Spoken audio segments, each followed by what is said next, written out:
Ladies and gentlemen, we are back once again with another episode of Behind the Game. And today, just like every other episode, we got another amazing guest. I'm talking about the legendary Halo 3. They call him Mr. Invincible, Mr. Sniper, Mr. Guardian Map. I'm talking about when we're playing one bomb and I'm going to get the bomb on last resort. He and Deacon are going around the top with them snipers, popping heads. I'm talking about formerly Psychotic Oompa, EF5 Oompa. If you've seen Oompa somewhere, it was probably this guy. Now of Magic fame, Mr. Qualified for Regional Championship Oompa. I'm talking about none other than my good buddy, Josh Stewart. How you doing, sir? I'm pretty good. How are you today? I Not too appreciate bad. I appreciate the grandiose info. That was a minute ago, but I do appreciate everything that you do say. So We gotta remember where we come from, and we will talk about that in a little bit actually. So we're gonna kick this off. I want to know about your early childhood in gaming. What was like your first introduction when it comes to gaming in general? so back in the day when I was just a wee little child, oompa, if you will, um, my very first games that I got was the Nintendo NES. I remember Duck Hunt, Super Mario Brothers. My favorite game was It was a Looney Tunes game. I can't even remember the name of it, but it's been various different things since then. Everything from Nintendo 64s, GameCubes, Segas.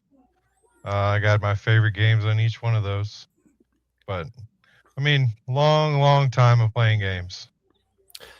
So as you kind of dived into the early years, you have a younger brother. What's the age difference between you and Mike? 4 years apart to the day. Um, so a lot of competition, a lot of fights, a lot of altercations, but nothing but love from both of us. It's whatever. So my brother is he's 5 years, not to the date, but he's 5 years apart from me, and he wasn't really uh, into video games as much.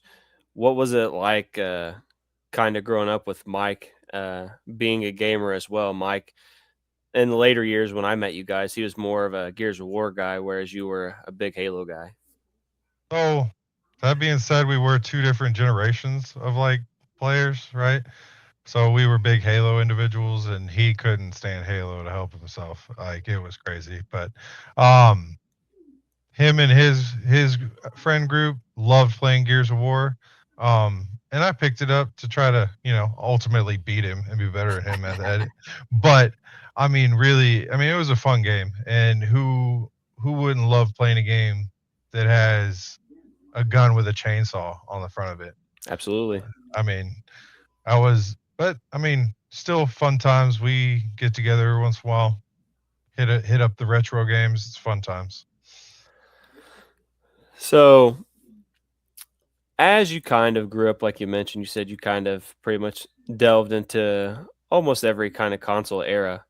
Um, in the middle years, like late elementary school years, middle school, what does gaming look like for Josh at that point? I think that was around the time the original Halo came out, and middle school, high school years. It was weekends of playing Mario Party on 64, playing GameCube, playing Super Smash Brothers, Halo LAN tournaments. I mean, we had a table set up at my house, a pool table, and a router, and just four TVs sitting on there, and then four of us trying to dominate each other in Halo. I never really delved too much into the LAN parties.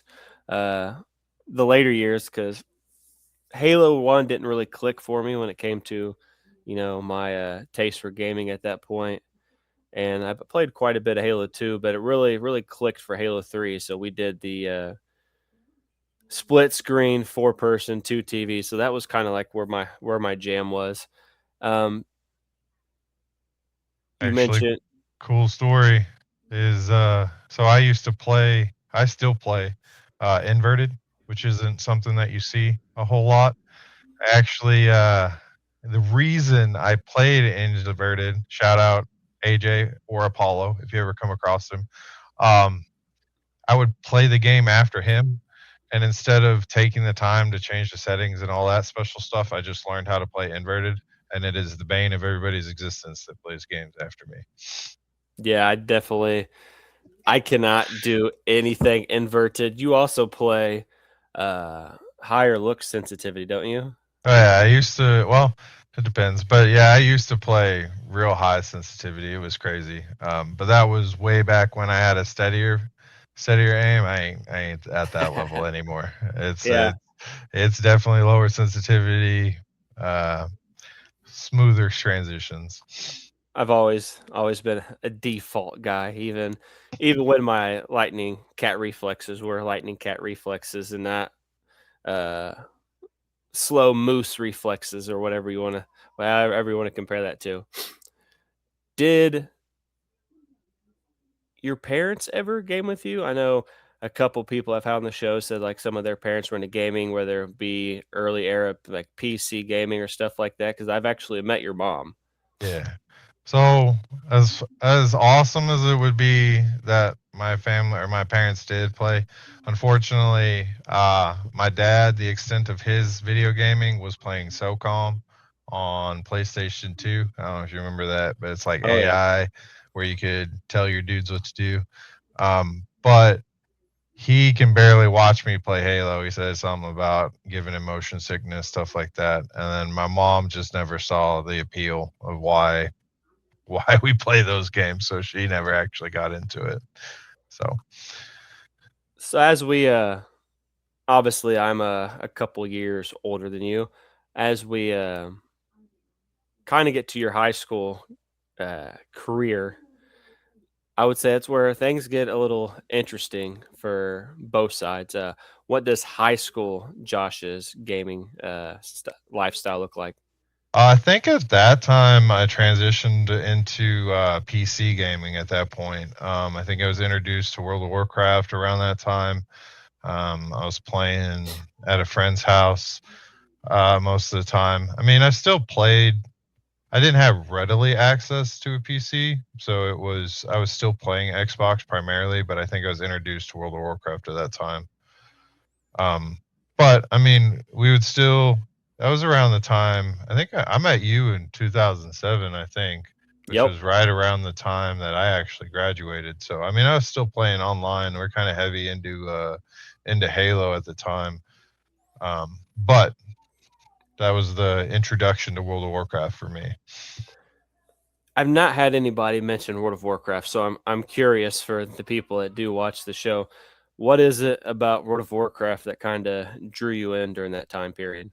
I think honestly, it was just it gave me an outlet to complete things, succeed things. It wasn't ever a game that I was gonna finish, but I think that was kind of what drew me in was continuing to go further and further and see how far I can progress myself into that gameplay. Was was Mike into WoW? Because I know at one point he did play WoW, but I thought it was like much later. He eventually got into it, but around that time he was not into it at all. At that point, it was Gears of War and gatekeeping Grand Theft Auto from me. So I wanna take a little time and focus on this era in gaming. As I said, it was kind of unique for the both of us. So when we get to high school, Josh, I graduated in 2007 as well. I thought I was a lot older than you actually, but I graduated in 2007, and I've mentioned this before. Pretty sure I mentioned on this show, but uh, after I turned 18 in March of 2007, I moved out and moved in with two roommates. Um, Tasty beans. no, it was not No, it was not. Oh, the instant beans, instant beans at that instant time. beans. Tasty beans was James. But we had it was instant beans. His name was Dave, and we had Kuda, the wheelchair guy, and so I moved in with them, and they let me not have a job and just kind of finish, the last couple months of high school before we kind of delved down that road. But once I graduated, I didn't really have a lot of money because I didn't get a job immediately. However, we're talking about the legendary Jake, the legendary Turtle Nipples. If you ever have been on Halo 3 and you were in like the boot camp that gives you like 6 pre-games before they throw you into Social Slayer or whatever the case was, and you had Yeah. Turtle Nipples and in parentheses one, it was probably this guy because I couldn't afford Xbox Live. But murking kids in the training camp mode. But Jake mom passed away and neither of us had a job at the time. However, he came into uh, a minor allocation of funding. A And minor allocation of funding. Nice. so so I knew he really wanted some type of video game situation. Yeah. However, I knew without convincing, he would not pull the trigger. So I kind of coaxed him in with some of that money that he got after his mother passed away to buy an Xbox 360. And I didn't have one at the time, so we kind of just played his. It took a little convincing for Halo 3, as he only bought Elder Scrolls Oblivion originally. Still a good game. I played Oblivion, um, loved it, but we really needed Halo 3 at the house. So after a while, we kind of bought Halo 3. We did the training mode thing. We played the campaign together. Anybody that's known me over the years, from the Doughboys, the Mickey Boys, the Skater Pros, Deacons, his dad, all I, the all the the people, greatest quote of all time. Eat my laser. Calm Angel Chase, just all the people we played with over the years. They just know how much skull hunting and time was spent in that campaign. 13 and a half hours doing the last mission with the Iron Skull on, and where you had to do the ghosts on the second half just to get the last achievement. We're talking about the original achievements Yeah, yeah, before they yeah. made it easier on Yeah, before you everybody. got before it was a perk to get the bug eyes, my favorite helmet. Shout out Halo. Favorite helmet of all time. So there's one time I remember, this is where the story, kind of our story, intertwines. We're playing Social Slayer. It's me, it's Jake.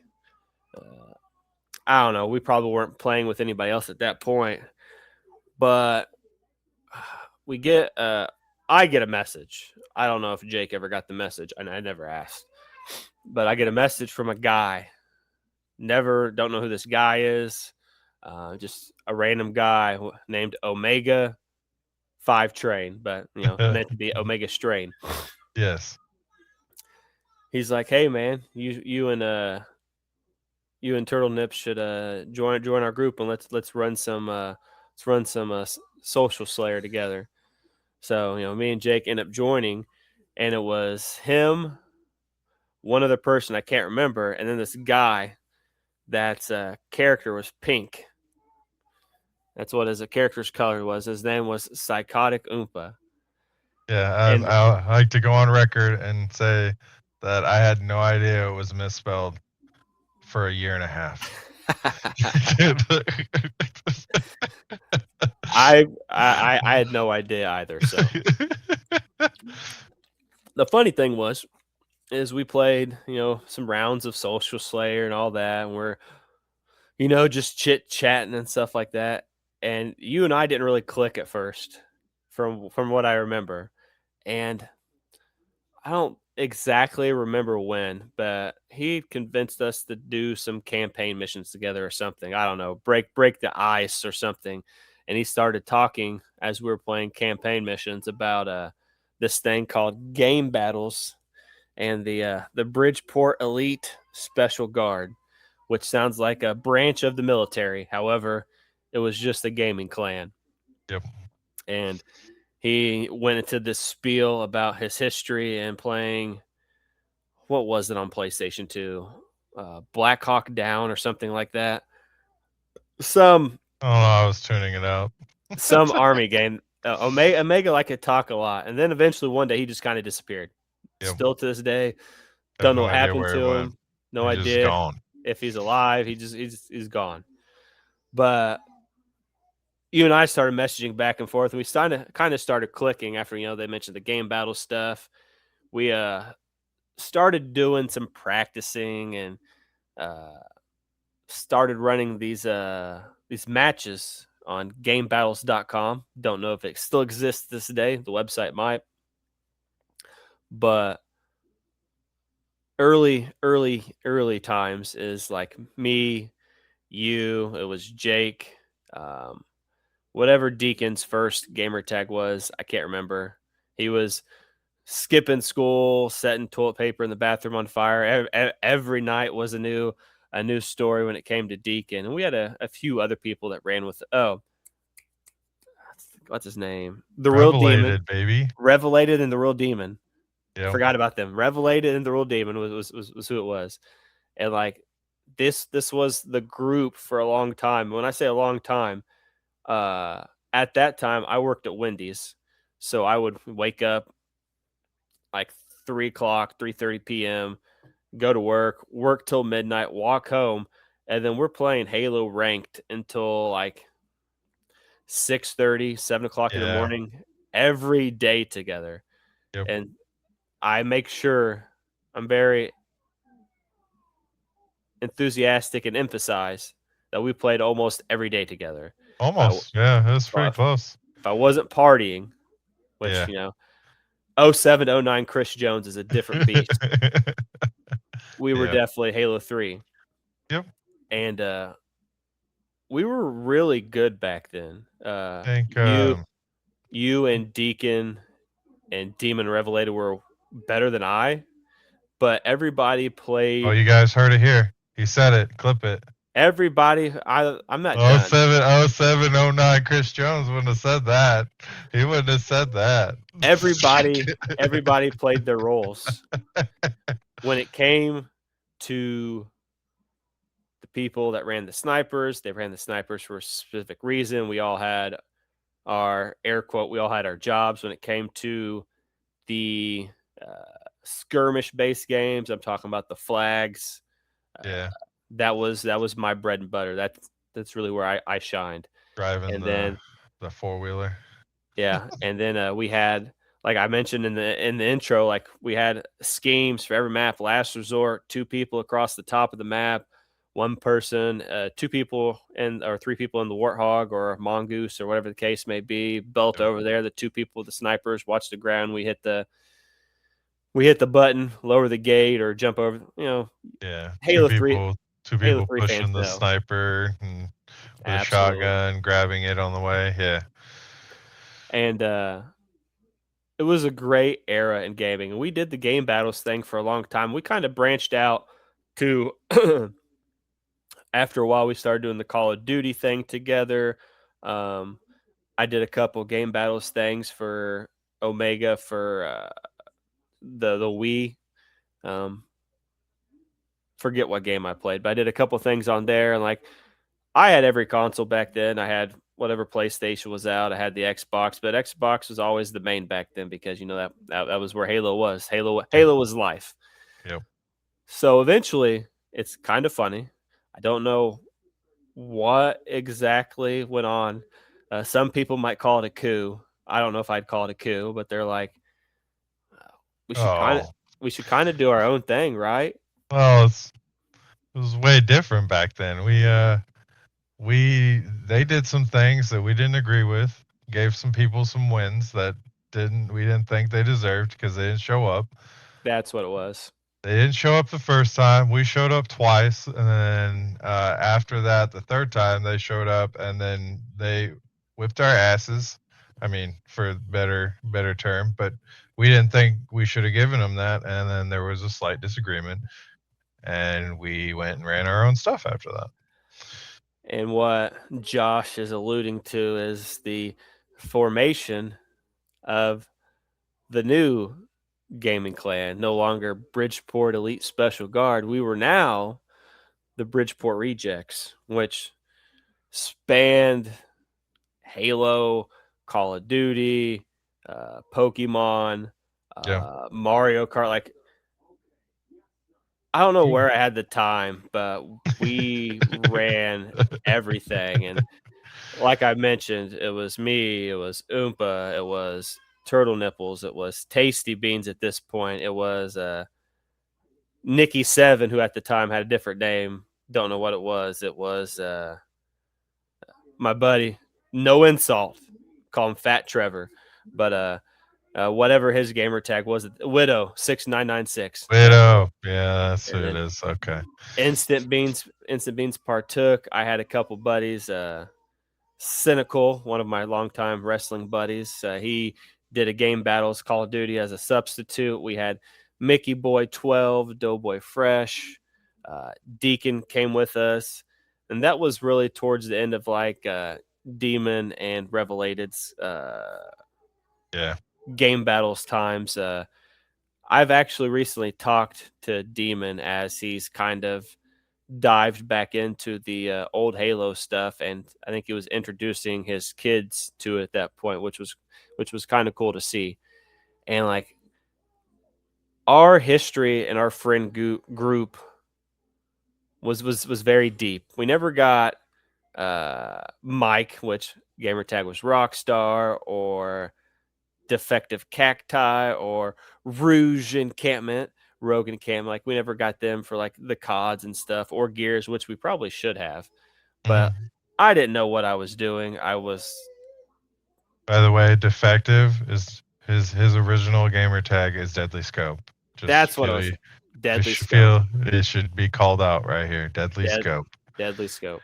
And then his family played, and shout out to Bigger Knives, who is his dad, which was really cool to play Gears of War with. So it was real fun times. I will say, before I talk a little bit more about the Bridgeport Rejects, is when it came to Deacon, who at this point I believe his gamer tag is Skater Pro. I'm not sure. He's had three different ones. Uh, he had the most unusual agreement with his father, who also at one point in time played along with our clan. Card Titan, I think is his name. I don't remember his old name, but he couldn't play multiplayer until his dad. It was either his dad or his dad and him beat the story missions for I think whatever that I remember that. Yeah, games. he's So like, like I can't play because we haven't beat it yet. so so Halo 4, we couldn't play multiplayer together until they beat the campaign. The Call of Duties, which some people play the campaign, and nothing wrong with that if you do, but like we couldn't play online multiplayer in Call of Duty until they beat the campaign. So it was always Deacon, man, get your dad's ass in gear, dog. Get him to beat that. Get him to beat that story mode. We need you in the multiplayer. But like I mentioned, we were kind of all over the place, and I didn't really know how to organize or be a leader. Like game battles was pretty much kind of just self ran. You get on there, make a match, people accept. It wasn't too difficult, but like the organization, like we had a Facebook page at one point, which had a whole bunch. We had Ma Chow. I don't know if you remember Ma Chow, but we had I Ma like don't. the Facebook still exists. I don't have access to the password because I don't remember it, and don't. And after you don't use your Yahoo for so long, it kind of deactivates. So there's no way to recover the Bridgeport Rejects Facebook. But like there was just so many people. We ran deep, and this kind of brings us to '09. And '09 is a unique year for, well, it's a bad year for me as I drank a lot in '09. Good year for you. And what I'm alluding to is, uh, I mentioned we played every day. We became good friends. Kind of talk about what happened in 2009, in June of 2009. Yeah. So I think it was actually around March. No, it was actually like November of that year beforehand. I was like, hey man, like I proposed to my wife at that point. Um, and then I invited this voice in my head from Indiana to come and be a part of my wedding, which was insane. It's like 8 hours away. Like there's no shot that this guy's gonna come. But he decided that him and his boss at the time, Maximus, coolest dude I've met in a while, just so we're clear. they all decided to pack in his car and drive 8 hours and come down to my wedding, which was a very, very special thing for me because, like, not a lot of people do that. We spent a lot of time gaming together, so it was cool to see a face and um, to come down and do that stuff. So I actually really appreciated it immensely. He came out, tried to hook him up with a couple of my cousins. Didn't work at that time. Like he said, '06 to '09, Chris was a different beast. So, um, but I mean, it was a good time, and it was something that I think solidified our friendship throughout the time. I mean, we were spending a lot of time with each other, but I think that was something that really solidified. Oh, hey, we're gonna be friends for a while doing this stuff, no matter what happens or what games we drift into. He's gonna be part of the friendship that I have. It's very unique how, before you continue, how that came about, because people get surprised when I say Wendy's is one of like my favorite jobs ever. And like, you think fast food, you think it's miserable. You know, people work at McDonald's, you hear horror stories, Taco Bell horror stories, even Wendy's. There's some Wendy's you hear horror stories, but just the people I work with, Maximus and his wife, I call her Mama A, but Maximus and his wife were like in a very pivotal era of,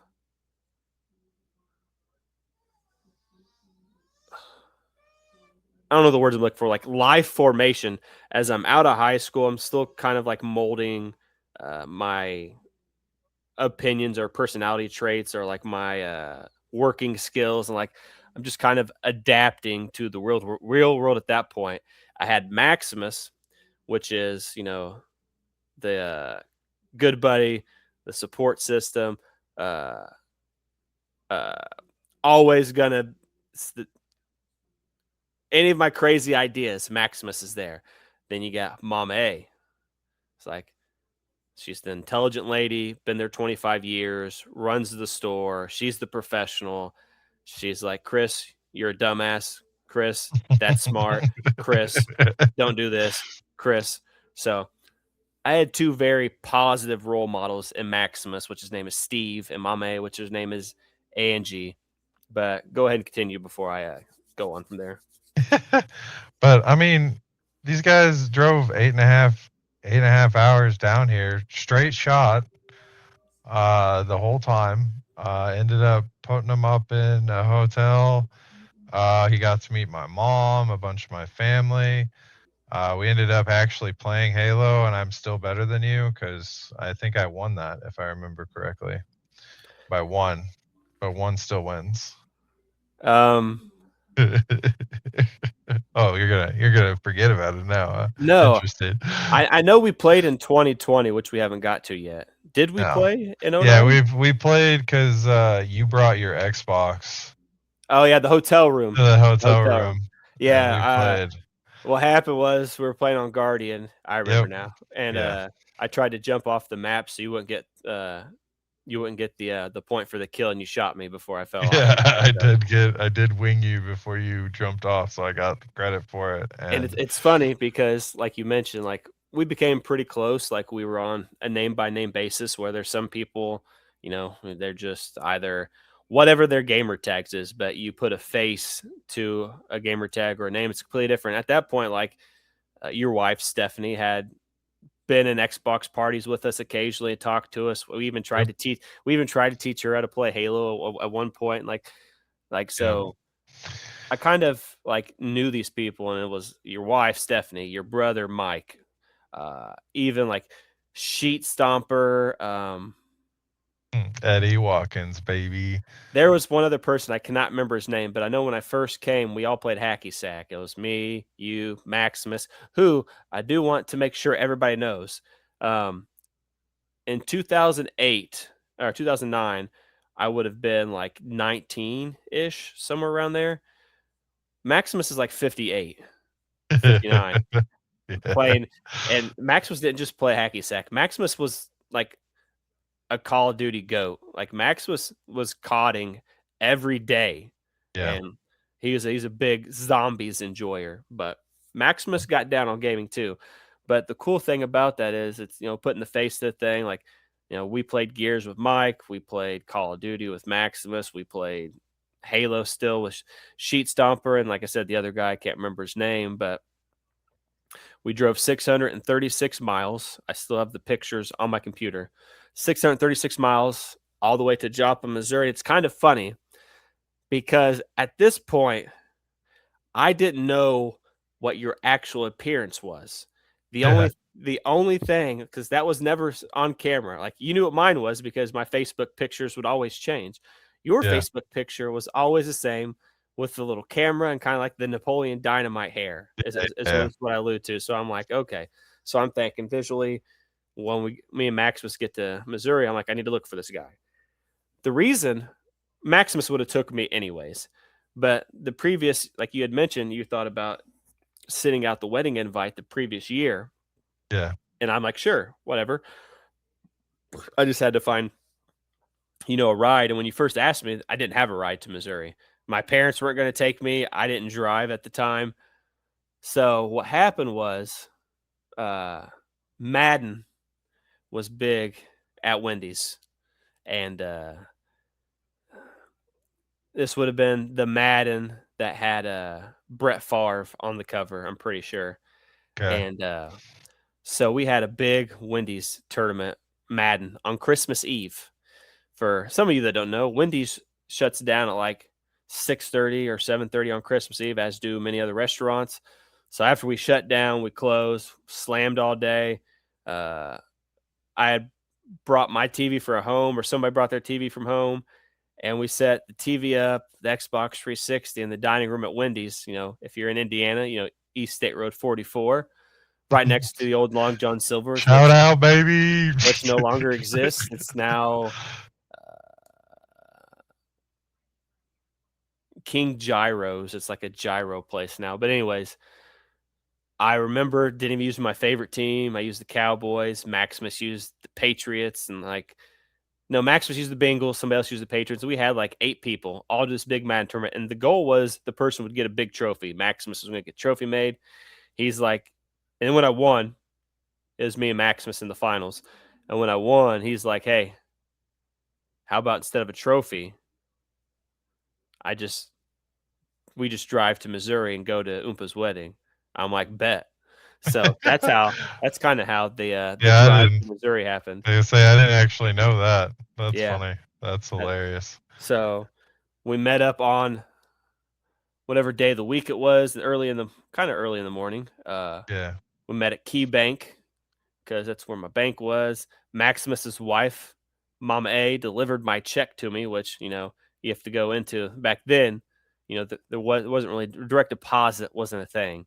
You had to yeah. go pick up this yellow check that was delivered by DHL delivery van. So you'd have like 10 people not on shift standing outside the restaurant waiting for the van to bring in their paychecks. But his wife delivered it to me. We cashed my check. We went to the nearest White Castle at the time, which was in a different city. It was probably 30 minutes away, and then we drove straight shot to Missouri. Pretty cool. Maximus listened to a lot of my music, which was absolutely hilarious to hear. I Uh, think you were into gangster rap at that point in time, I, right? a And lot of a he lot of and a lot of he rap, a he lot of was me. more of a classic rock kind of guy. So AC ACDC, Sticks, you know.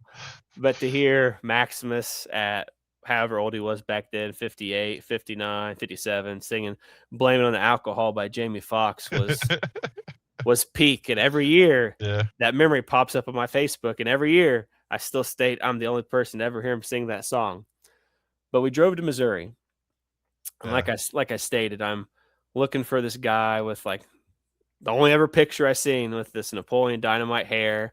Um, didn't realize how tall he was until some random guy was walking up to me. And the only reason that I knew it was Josh when I got to that Olive Garden Park, don't know who the other guy was. Still don't even remember who the other guy was. But the only reason I knew it was Josh is because he walked up to me and said, "Hey, sugar." And that was like the greeting back then on Halo 3 on Xbox. That's the only reason I knew it was Josh. So we went to his house. We He introduced me to his mom, which was really cool. Obviously Mike Rockstar, and just like I mentioned, we played hacky sack with a whole bunch of different buddies that I played with on Xbox. Not nearly as long, but we'd played for a while at that point with like Sheet Stomper and stuff, and played some pool. I got to hear the story, and you showed me the window where your brother was playing, I think, Gears or playing Yeah, something, and yeah, decided he wanted to smash his head backwards through the window. yeah, yeah. Showed you that. You bought Um, you bought Taco Bell I and did. came to like we ate at your you had like a food at your Yeah, house or your mom's house, wherever the big gathering was. But you bought me and Maximus Taco Bell. You came to the Hilton Hotel because that's where we stayed at. I always brag. the nicest hotel in Joplin. Yeah, I always brag about staying in the Hilton Hotel, and we had the legendary Halo match. Me and Maximus played. We played some Guitar Hero, and we played late. You probably stayed a lot later than you should, but Probably. we prayed pretty late, and you obviously had to get up the next day and have a whole damn wedding. Yeah, yeah. And That was fun times. it's funny because you mentioned, trying to get me to date your cousins back in Yeah, 2009. yeah. Uh, the funny story about that is, this is true story. I'm not a big Rascal Flatts fan. My girlfriend at the time was drunk and at a Rascal Flatts concert. And I Okay. don't remember what happened or what the conversation was like, but we ended up breaking up while I was at your wedding. Yeah, I think And I remember that. You had that told me that's that. that's Yeah. kind of what alluded to, hey, what about my cousin? What about my other Yeah. cousin? Yeah. And that's not all that happened. Your mom volunteered for me to move Yeah. to Joplin, Yeah, we and had extra space in the house. she was gonna let me live with you guys, which was just at that time, meeting you for the like in person for the first time is mind boggling that some random immature kid from Indiana that did nothing but work at Wendy's, play Halo and party is like, yeah, sure, Chris Why can come not? stay with us. Yeah. Max was like, and some of the best conversation with Maximus, because Maximus is always like a shit talker or instigator, and he's got this unique voice, and he's like, "Come on, do it, Dusty. I'll, I'll mail your stuff to you. Come Yeah. on, you only live once, Like, Dusty." And like that. he always called me Dusty because he always thought like he was better than me at everything we played, even though Maximus was good, but outside Call of Duty, he was not remotely standing near any of us. Yeah. Maybe Madden. May Yeah. he was Probably decent, Madden. I'm terrible at Madden, so but Maximus was going to mail all my stuff, and it was heavily considered. Like I think we were probably at your wedding for 3-ish hours or so. We took some pictures yeah. together and stuff, and it was that 3.5 hours was heavily considered that '09 Chris Jones was going to move to Missouri, and the trajectory of my life would Would have. obviously be completely different, and we'll get into more details on some Joplin, Missouri history later. Yeah. Um, but like at that point, I was a new dad, and I was learning kind of, Yeah, I think you the had just found out type thing. I think that's the biggest thing that was keeping you yeah, in that area. had So just started seeing her and stuff like that uh, consistently at that point, and I obviously wasn't going to leave mainly for that reason, but that's kind of what kept me in Indiana. And now look, she decided to change her name to my last name a few years ago on her own, decided she wanted to move in with me. Now she decides she hates me on, every other day basis, whatever the teenager years unfold. or yeah, So good luck, good luck, sir. Enjoy the early years. I'm Um, excited. but I was Yeah. super thankful that your mom offered that, but ultimately Oh, I get it. I I get it. I picked the decision, and like met some amazing people. The people I live with are great. The grandkids, awesome. Absolutely love her. Um, but we drove back home. Sorry, Maximus. I slept over half the way, so you were all by yourself. What a terrible, terrible trip partner, man. once you Passenger listen princess the whole way, huh? once you listen to AC/DC so many times, all the songs sound exactly the same. That's And, funny. like, our history didn't really stop there either. Like, we still continued to game. Um, Yeah, I think around that point I had moved on to try to be or go to Votech school, yep. welding.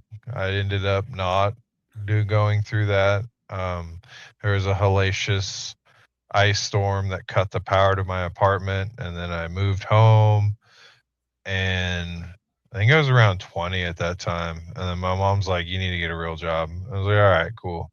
So I ended up going, and I had a job at McDonald's for 6 years. I worked at Fazoli's for like 6 months, and then I applied out at General Mills just because I needed a real job and I needed insurance. That was the biggest part, was And the insurance. insurance, yep. Insurance, yeah. Um, but I have, thanks to my mom, shout out mom. She got me Yep. hired on out there. Shout out moms. I will not hesitate to tell you my mom got me my job. But it is something I have been at now for 18 years. So, I mean, I'm thankful I got it. It's helped me keep the life that I got, and I'm appreciative of how that's moved forward. Um, we ended up having an apartment at that time, got to 2011, and then we were forcefully evicted by the 2011 tornado. If you just Google Joplin tornado, it's the one that pops up there. There's a Um, Netflix documentary on it. there actually is a Netflix documentary on it. But I mean, it was a wild thing because my brother actually graduated that day, Yep, and yep. if he wouldn't have graduated, I would have been right smack dab in the middle of it. Instead, I was at the MSSU um, graduation ceremony watching my brother graduate while the tornado destroyed my apartment. Um, but Yes. So, you moved on to General Mills a lot earlier than I moved on from Wendy's. I probably would never left Wendy's, but in 2011, 2012, kinda ran into some legal issues and, eventually was forcefully had to, move on from that. Um, Not that I got in trouble at Wendy's or anything like that, but, went on to disappear for a little bit, and like you mentioned, you guys had just got the apartment, you and yep, Steph, and, we were still gaming at that point, like, I knew eh, just not nearly every day, but we were still gaming at that point. yeah, we were Our gaming. our our gaming tastes weren't just Halo anymore because Halo was not the Halo 3 days, Yeah, but I think we tried Command and Conquer at some point. oh, yeah. So, Um, experiencing something like that, obviously, I've never seen a tornado in person ever. No yeah, no minor tornado. I've seen funnel clouds, but I've never seen a tornado, I've never seen anything drop. yeah. Um, I Experiencing something like that when you're on your own because you had just you're at General Mills, you and Steph finally make that step out into the real world. You guys have obviously worked, so, like, you've already experienced, but on your own now completely. yeah, yeah. Um, Obviously, you both had your hobbies and stuff, like So go ahead, sorry. I said that was a crazy experience because you didn't actually like I didn't actually see nothing. Um, I just got hit with the aftermath of it. I'll be real honest with you. I didn't think it was anything real serious until I got home or until I got to my mom's house, and then I tried to go to my house to get my shit. And after that, that's when you kind of realize how crazy it was. I have a core memory of me and my stepmom, or me and my aunt driving to my what was my apartment, and pulled up in there, and there was my futon was holding up the entire second floor of this apartment building, and digging through the rubble and pulling my dog out of the rubble, him still alive, freaking the fuck out because he was sitting under a table and stuff. It was crazy. And then trying to figure out what it looked like after that, because ultimately we went from having an apartment to my mom saying, "Hey, yeah, we have one bedroom that you can sit in, that you can that you can exist in," and that was kind of crazy, right? But this was kind of like the turning point of where me and my brother kind of like turned from butting heads and fighting the entire time to Real close. into this really close thing, because um, he actually graduated that day, and we like went to his ceremony and we were on our way back when the tornado hit. So the tornado hit at 5 something in the evening.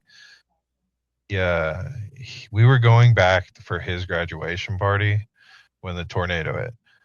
Um, and he had gifts and all that stuff. He didn't actually open up his gifts until 3 or 4 months later after the graduation, because he said that I had lost everything, so it wasn't really fair to him to be opening these gifts, even though they were his. He Yeah. didn't think it was right to do that, and he was helping me get what I could left of my life. So like I remember he clothes. said, when I came to visit in 2020, which we'll get to at another point, I remember having a conversation with him about the situation. I can't remember the exact story. It's a little fuzzy, but he said that he told me exactly just what you said, and he said he remembered like you guys trying to wade through everything to just get to your apartment to be able to get anything you So possibly could. so they had the whole area blocked off because people are pieces of shit. Um, and basically they would loot. So they had rules that you had to have a piece of mail or whatever the hell to get into the area to get your stuff out. Well, the cops had blocked it off, and my brother ended up actually finding like a back way into apartment complex I lived in, and we went in and grabbed as much of my stuff. And then on the first trip out, we were carrying all our stuff, and it was like a block and a half walk. So, a block and a half walk carrying, clothes and whatever we could find. And we got stopped by a reporter at that point in time, who actually stopped my brother and asked him, "Oh, you know, what is the repercussions of this?" And he told the reporter to fuck off. That he was helping me, and it was crazy that this reporter was able to get into these areas, but I wasn't able to get in and get my shit even though I live there, type thing. So it is a it's a real turning point in our relationship. It also proved to me that he's one of the best people I know. Um, and I'll go to bat for him every day because of that stuff. So, but I mean, that was a big thing, and my work was kind enough to give us time to figure things out. There's a funny story, because we had renters insurance, or well, we didn't have renters insurance. We had a natural disaster thing that my work provided if something happens, and it was like 4 grand time, which is like a big sum of money for somebody.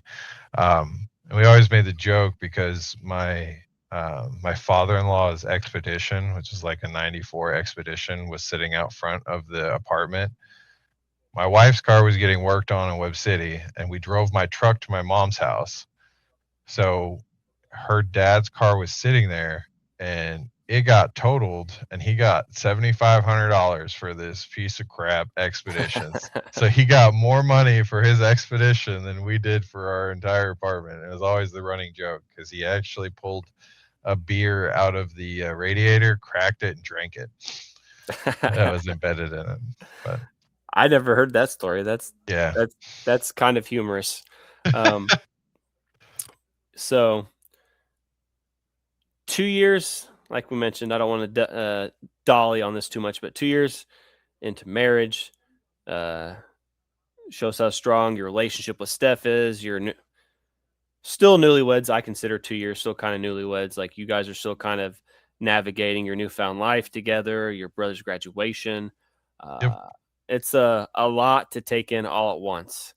Um, and obviously, you mentioned your mom said you kind of have like this one room, so Yeah. gaming wasn't really a priority at that point, obviously.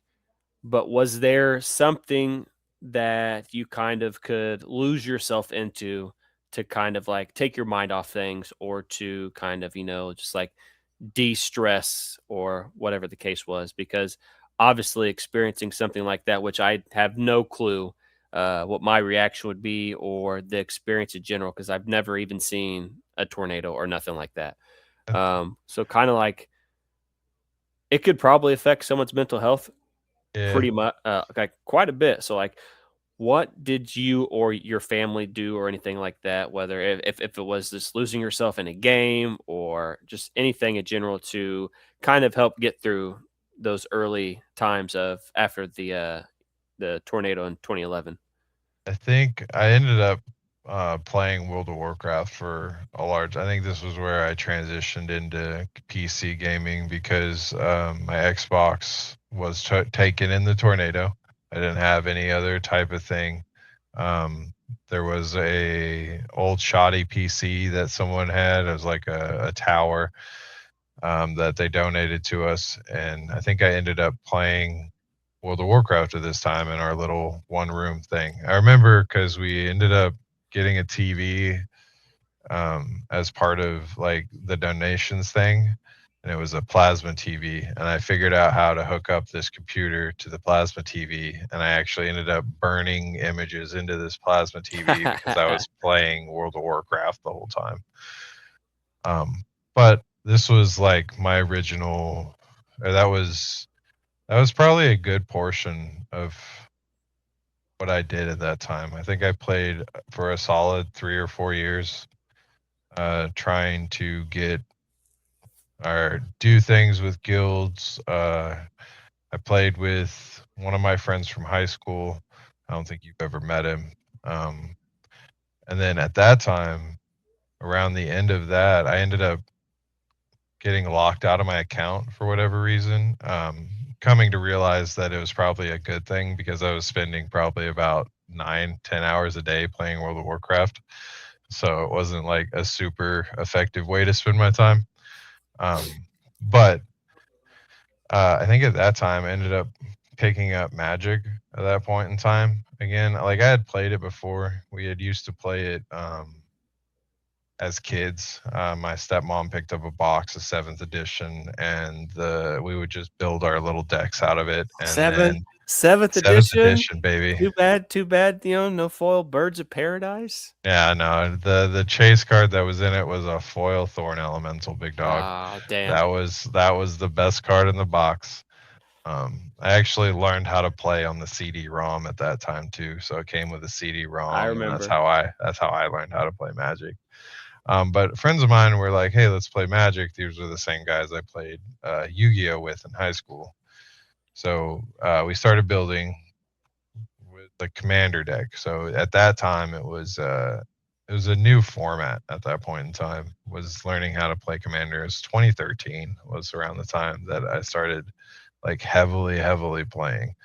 I think I built a black and green Commander deck, and then we progressively upped our power levels until we all hated playing against each other. Um, but I remember those times because we would go and I worked night shift. I worked second shift most of my career up until about 10 years ago. Um, and so what we would do is I would go out after work, which is like 11 o'clock, 12 o'clock. We'd go to Denny's. We'd go, and it'd be 24-hour this time. This was before COVID. You get a fried cheese melt and Shout out fried cheese melt. 24-hour Denny's. Shout out Yeah, 24 hour. shout out 24-hour Denny's. Bring it back, baby.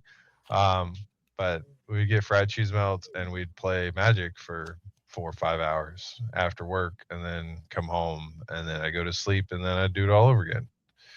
Until my wife said, "Hey, you need to be an adult. Stop doing that shit." Uh, Shout out to the wife. Shout out to the wife.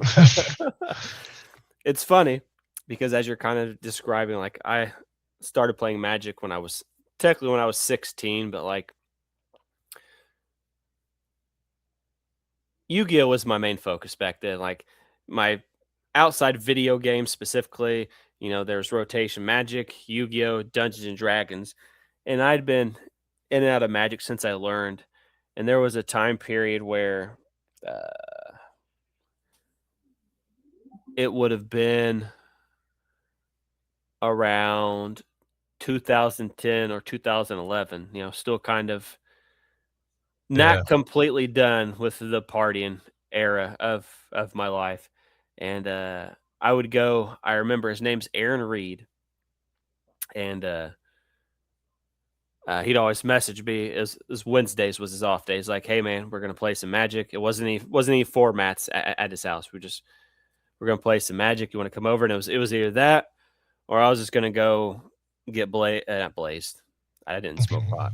Gonna go get buzzed, Blitzes, yeah. buzzed or drunk out of my mind.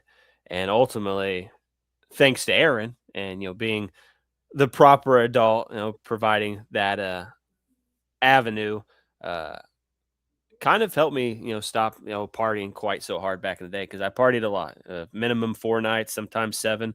But when you are best friends with you and your buddy are dating best friends in that era, like it's a pile on, and it just gets worse and worse. So my friends didn't really understand Magic. Like Friday nights, we'd hang out after I'd get done playing F&M or whatever the case may be. We all go out to eat on Friday nights.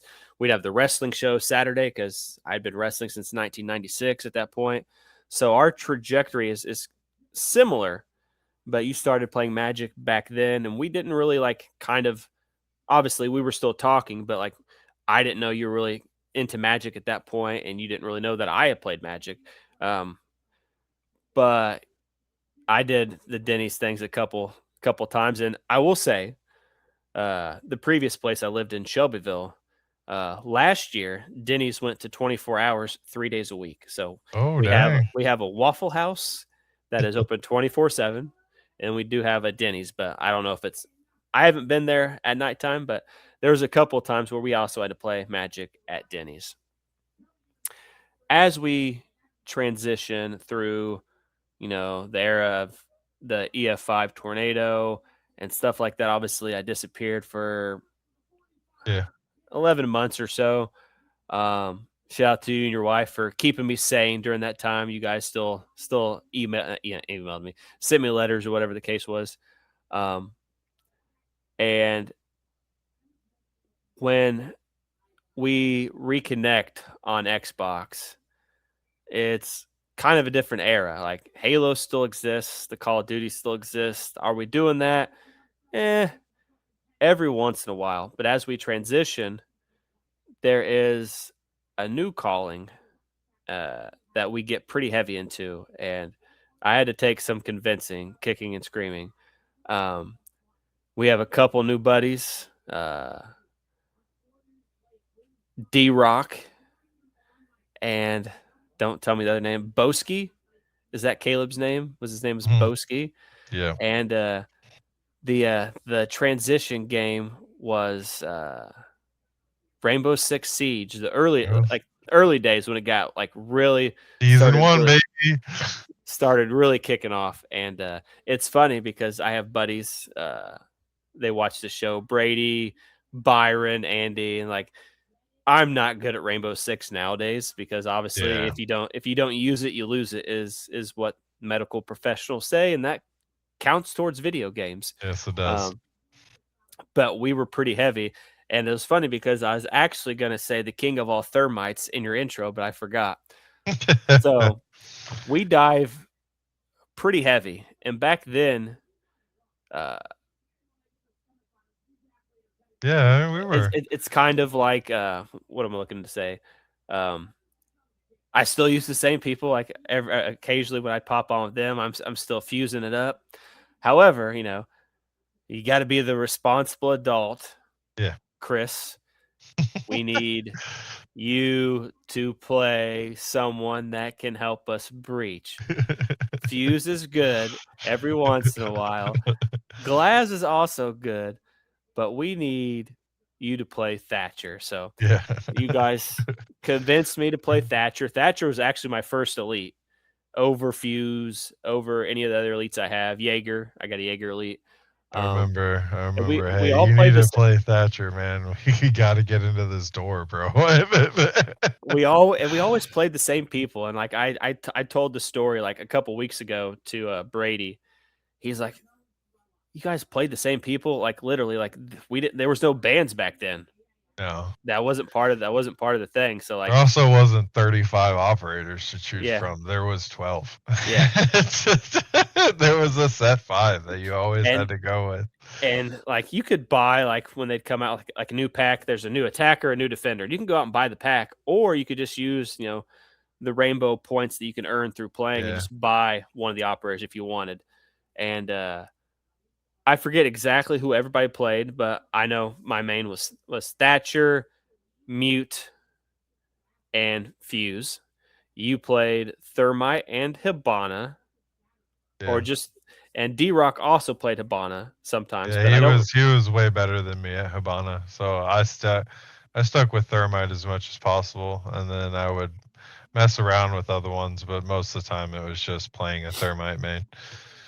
But I can't remember what Caleb played, but like you three were all at that point. Like my reaction time is terrible. Like I'm having to learn like a new game. Like don't get me wrong, like still played my part, was able, thatching the bandits or whatever the case. And like I've got aces with one fuse grenade or cluster grenade, whatever you want to call fuses things. Like I got kills with glass and like muting and banditing and Jaegering. Like I played my role. Like when we talked about Halo 3, like I was the skirmish game styles. Like when it came to team deathmatch, uh, a lot of stuff heavily fell on yours and D Rock's and Caleb's shoulders to get those kills. Like I would still get kills, but like now when it came to the secure areas, because that was a thing in ranked back then. Unfortunately, it is not anymore, which is just sucks balls. We didn't really play hostage too much. It was either Yeah.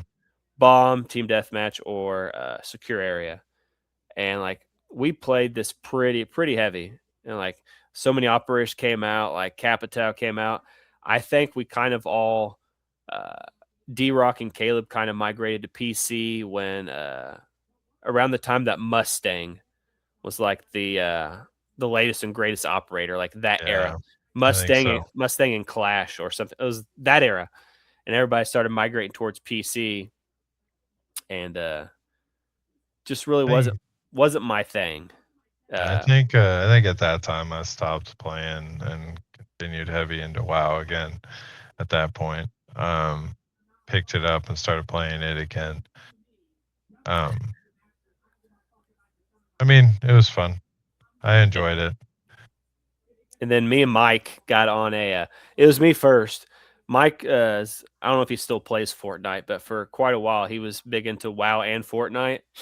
But there was a time period where uh, I don't know how Mike got into it, but I was playing golf with friends with I had a, I had a couple of UK buddies. Shout out to Machow and his brother White Sox, and I was pretty heavy into golf with friends. And your brother started playing. Like there was a time period where he's like, you know what, Chris, I'm going to write down like every hole. I'm gonna write down the power, the trajectory, and like every time we come to play, I'm beating your ass. And he Yeah. like for a while he showed me like he had a notebook of like how much power I need on this hole on this track, and like so me and Mike got pretty close during that era as you migrated towards WoW and PC, and he played WoW too. But then as time progresses and we get to the era of COVID, um, it was a weird time.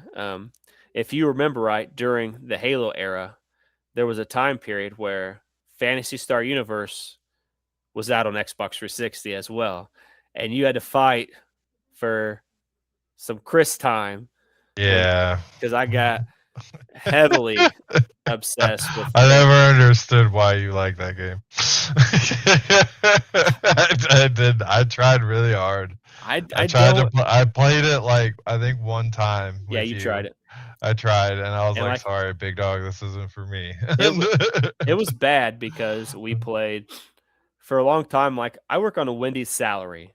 Well, Wendy's. Oh, I work on a Wendy's paycheck, and like I have to pay for Xbox Live, and my $350 Wendy paycheck is not going to be cutting all these subscription fees, which is probably why I never like. I very seldom do I play WoW.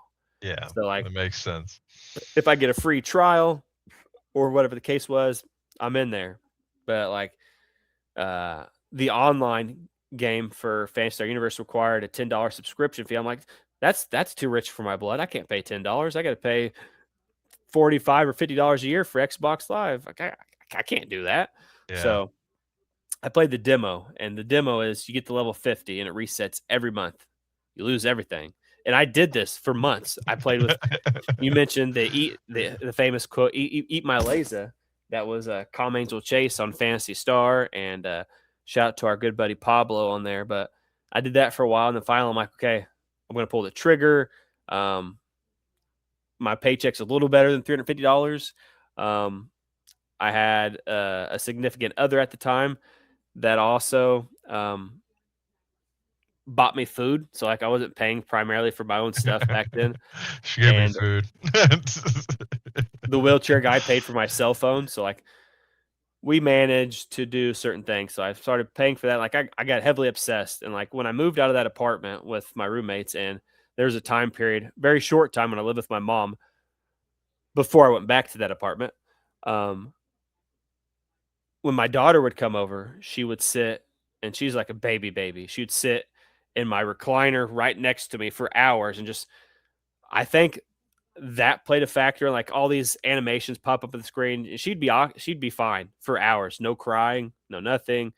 She'd have a bottle, and for hours she'd watch me play Fantasy Star. So that probably played a uh, a factor in That makes the that makes obsession. sense. But in 2020, the obsession came back for me. Uh, Literally, they announced for a long time Fantasy Star Online 2, you could not play the game in the United States without a VPN. And then it was Japanese. Like you have to like way past my computer savviness. Like VPNs, I know how to operate, but like the scripts and stuff, getting the translation to work for English and all that stuff. Yeah. So if you weren't in like Asia or another area of the world, like you were locked. You couldn't play without a VPN. So they announced it was coming to, everywhere else. And like literally the next day, like we got laid off for like March 19th, which, oh, I got to rewind before we get to Fantasy Star Online 2. I got to rewind. I'm skipping completely. So 2020 rolls around. In 2019, we had talked about me coming back. And Yeah. we had joked around for a while of like, hey, you come back and visit, whatever the case, we got our own place and all that stuff. And like, yeah. Eventually. And then 2019, we got serious. We're like, hey, I can take the week of my birthday off. You're like, just let me know the exact days you'll want to be here. So Yeah. I gave you the dates, the week of my birthday in 2020, and never flown before. And Yeah. Yeah. the meeting in 2009 helped play a factor into the willingness, because it takes a lot to go meet people in person you've never met before.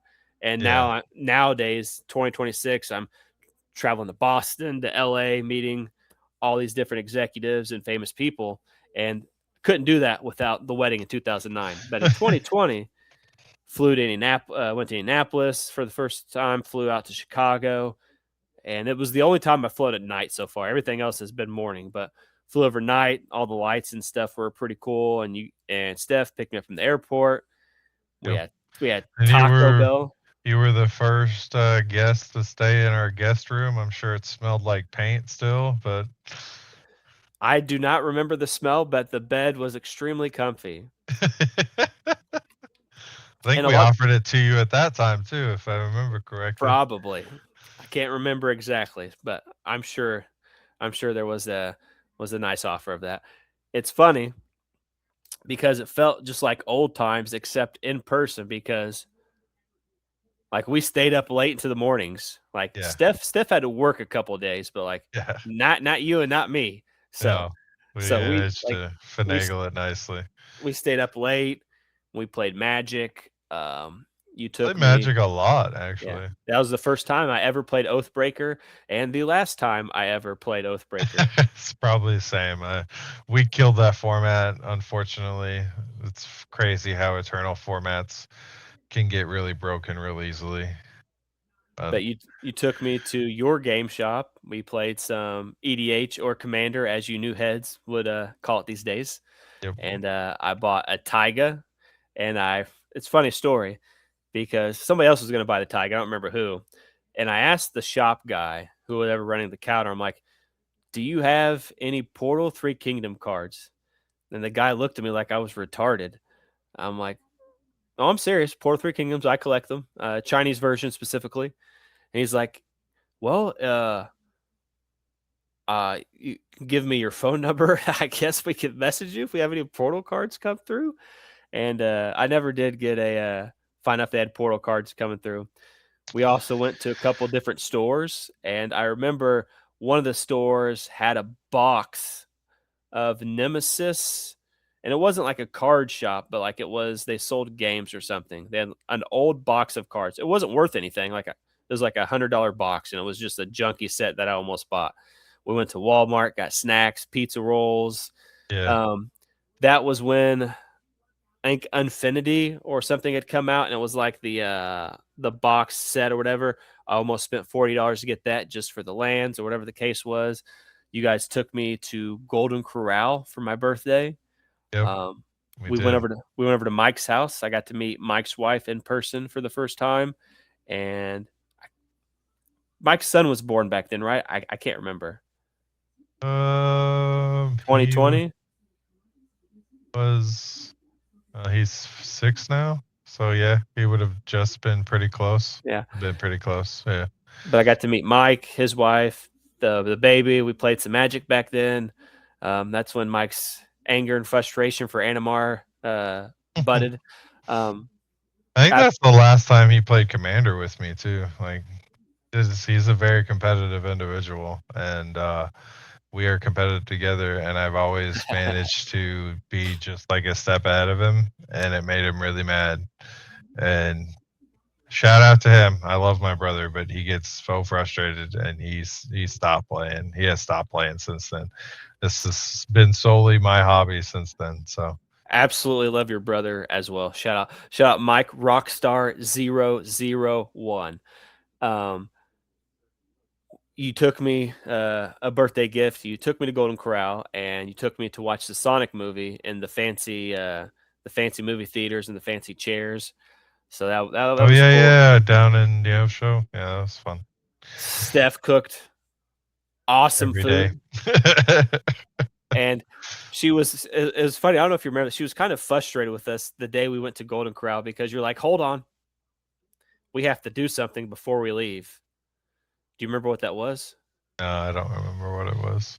We played 1v1 Guardian Xbox 360. You had to bust out. It took you a minute to find Xbox 360 controllers, but before we went to Golden Crown, you made sure to beat me at Halo on my birthday.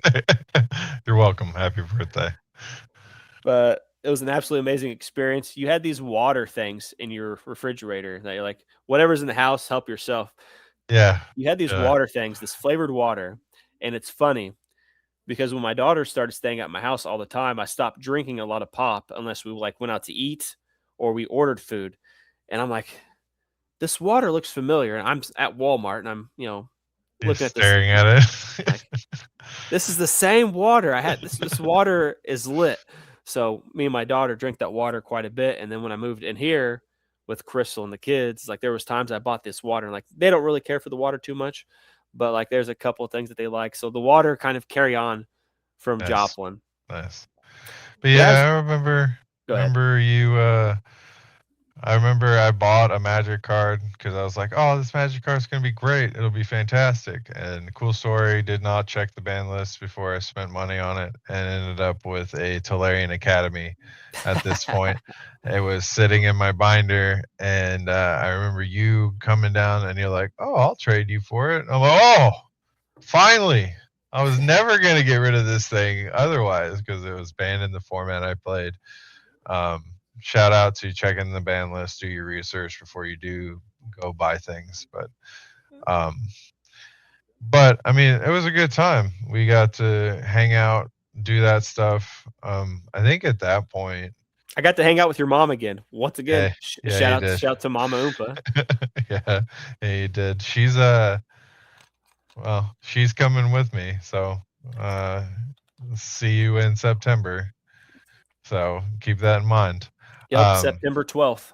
you know, All right. Yep. Yes, yeah. But I mean, I want to at this point in time, I think we were trying to have a kid at this point in time was the big obstacle that was happening in our life at this point. Um we we ended up you doing IVF treatments. I think this was our around our first time of trying to do that. That is not cheap, just in case, but we ended up doing two rounds of treatments at this point. 2020 was when it really started off, is when we were trying real hard. I think we ended up trying to have a kid for about 7 years, I think is the total amount of time. Um, but so this was hot and heavy right in the middle of that point.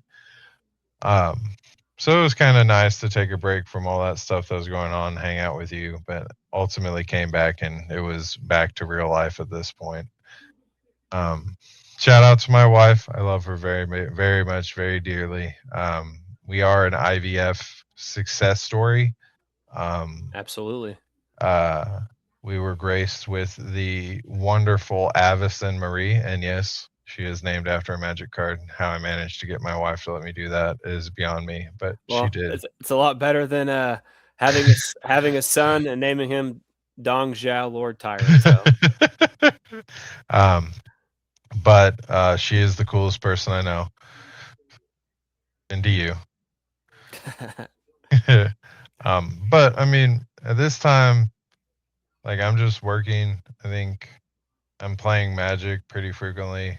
Uh, it was my obligatory social gathering, so like, if I didn't have Magic, I would have just stayed in my house all the time and done yeah.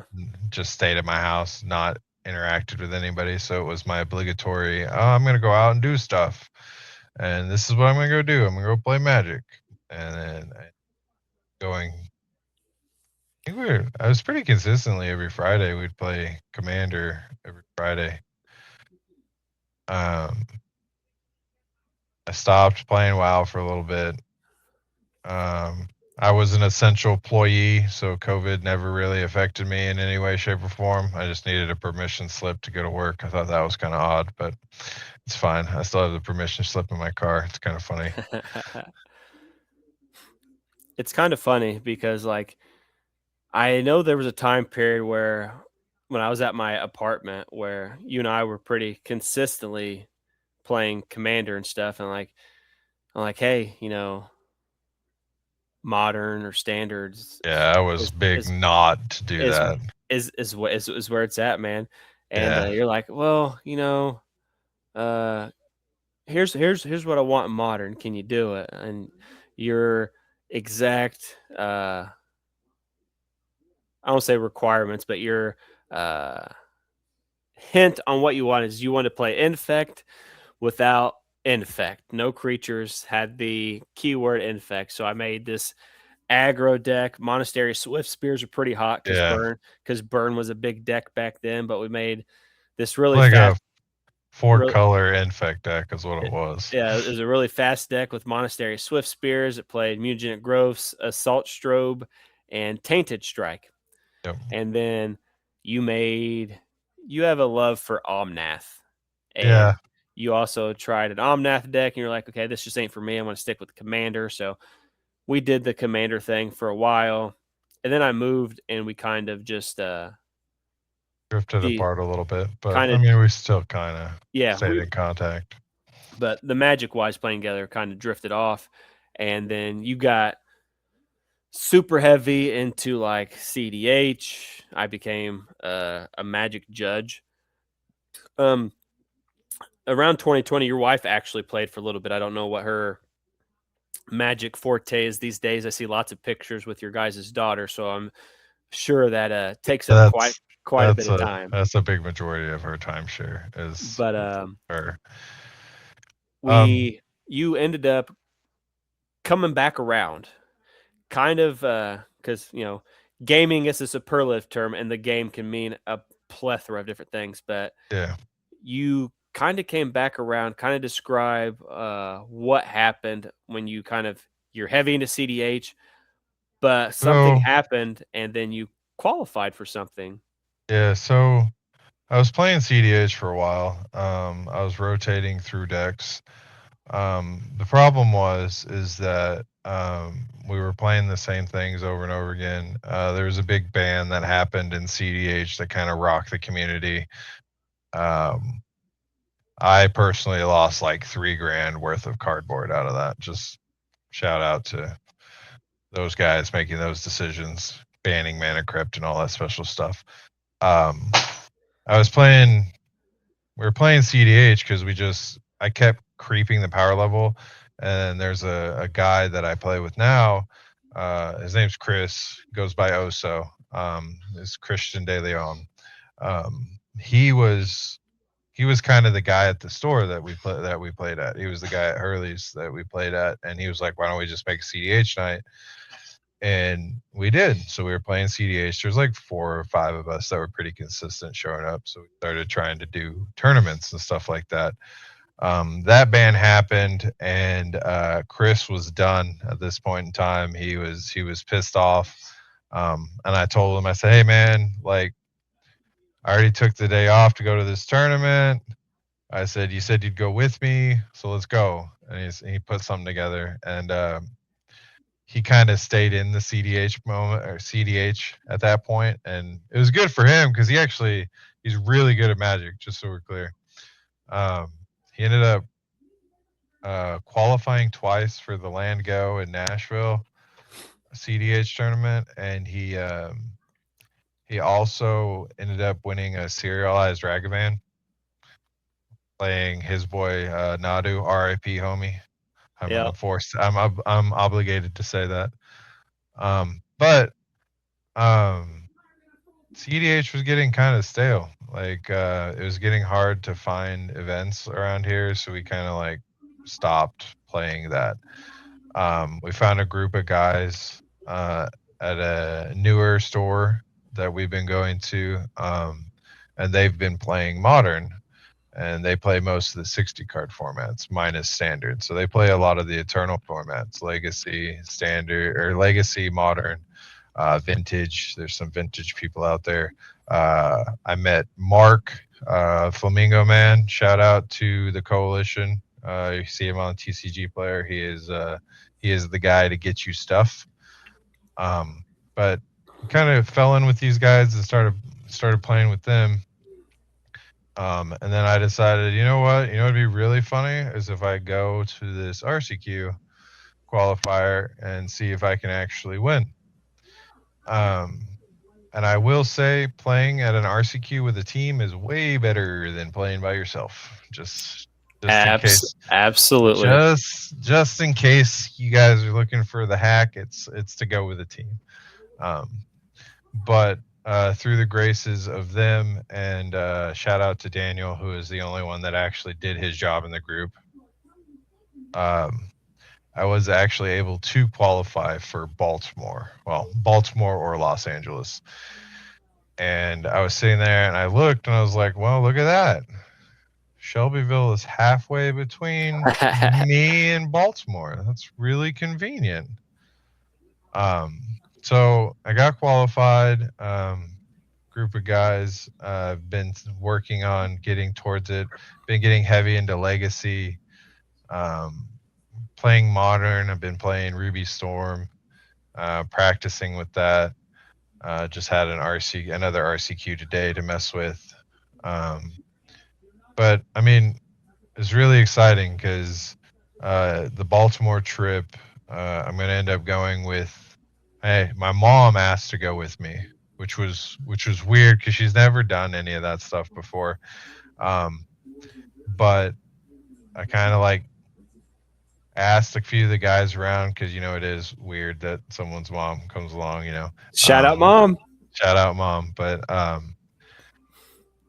the good. I think it's gonna be a good trip for us. We're gonna spend a night in Shelbyville. Hopefully, eat dinner with the almighty Chris Jones. Um, and then we'll probably stay in Shelbyville on the way back too. I hadn't told you yet, so we'll figure that all out going from there. But I mean, it's pretty exciting. I don't have high expectations. Like my goal was to just qualify this year, just like get to a championship qualifier, and I've already done that. Um, so anything else that happens is just like extra frosting on the cake, baby. Just a little bit of extra dessert, so to speak. Yeah. It's funny because, like I said, you started playing Magic later on in your life, and I'd been playing since I was 16. And I made a declaration um, on the Thick Boy Hours podcast. I forget when exactly. It was probably within the last 10 episodes. Is that by 42, I want to qualify for the Pro Tour.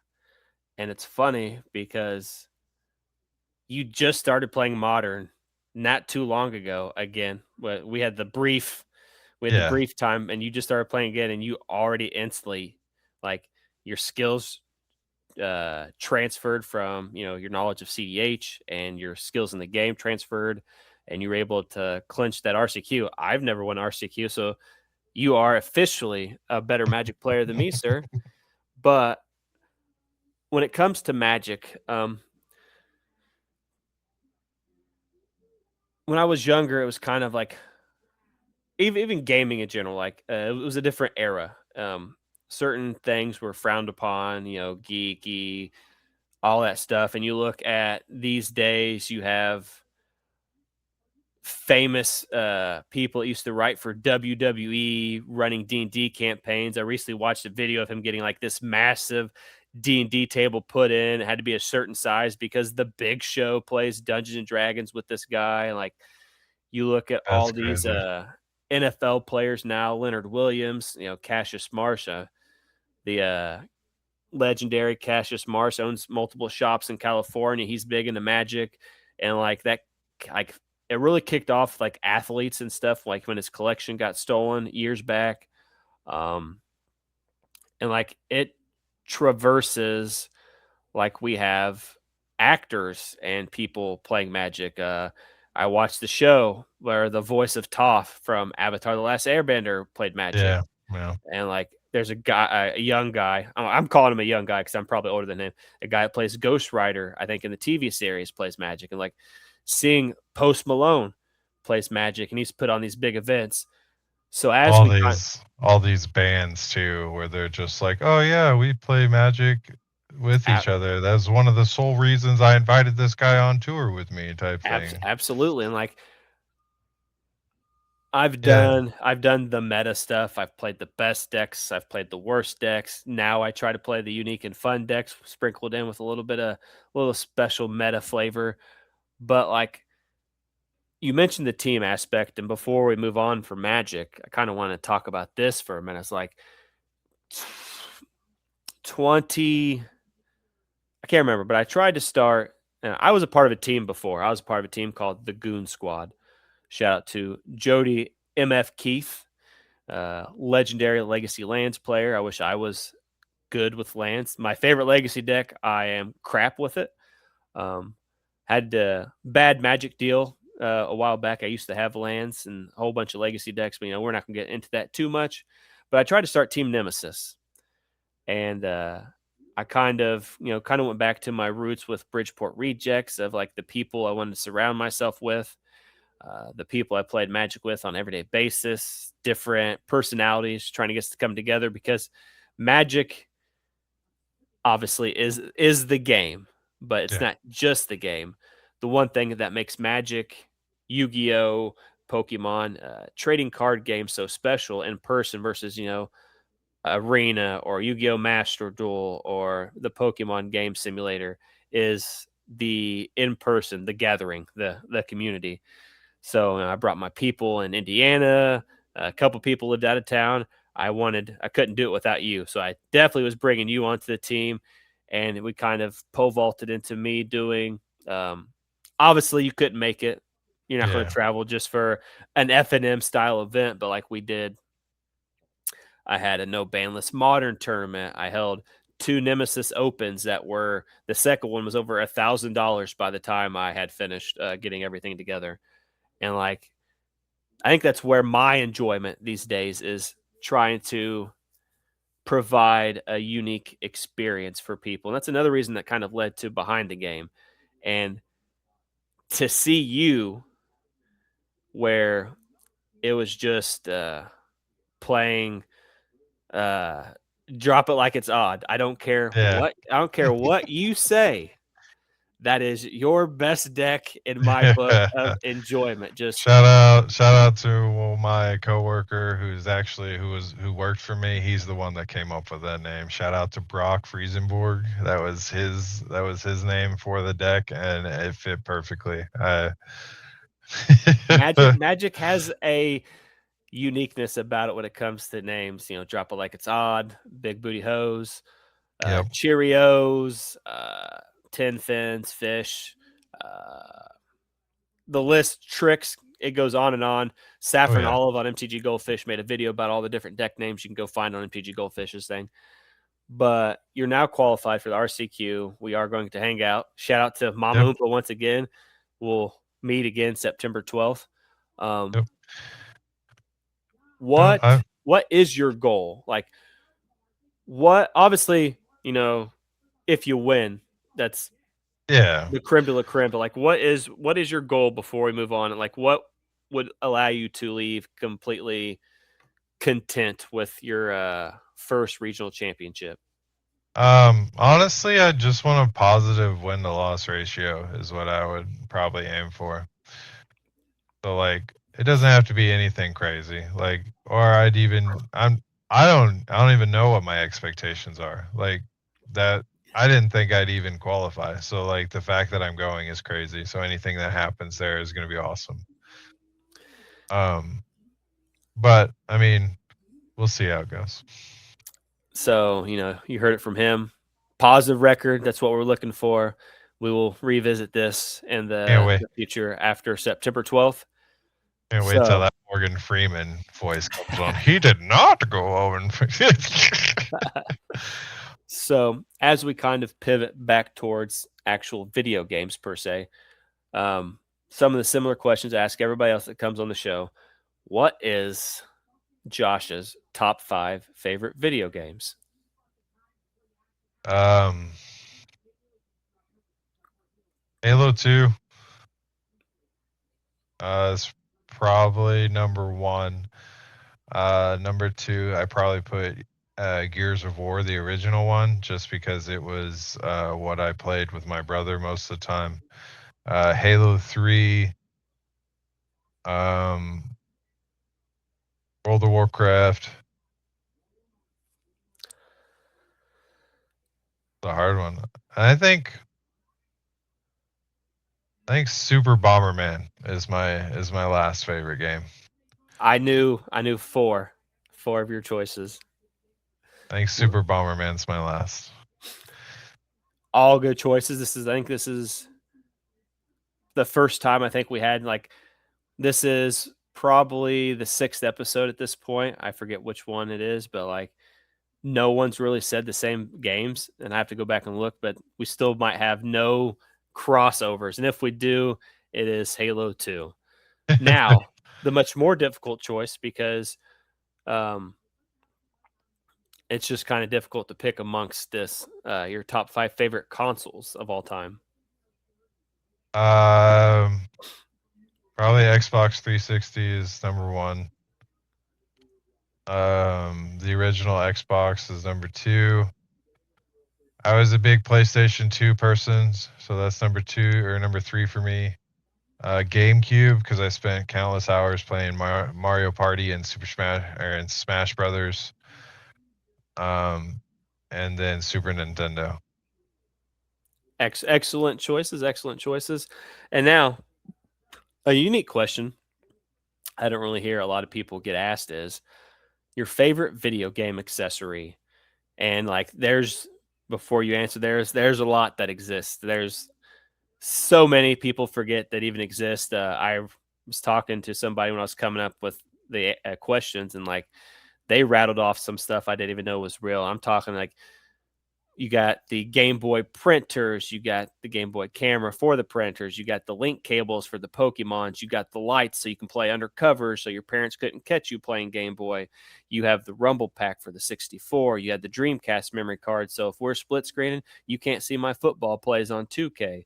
I mean, we have the old PlayStation multi adapter where four people could play, the wrestling games or whatever the Yeah, case was, and like it goes on. Super Game Boy for Super Nintendo and 64, so you can play your Game Boy games on TV, which was epic to me. Like all I ever wanted to do was play Pokemon Yellow on my TV, and that yeah, allowed me to do that. So like the Connect, the Wii's, the wireless controller where you move the yeah. controller back and forth. Just there's lots steering wheels, flight I sticks, think fight sticks.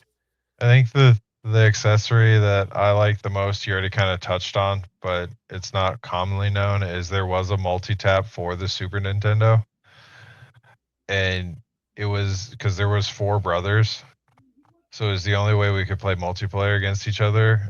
And we had a multi tap for the Super Nintendo so that we could all four play. Or if you just wanted to play the blue or the red guy, you had to be 3 or 4 on the multi tap. So you got Yeah. to do that. So that's probably my favorite accessory because it enabled us all to play as a family.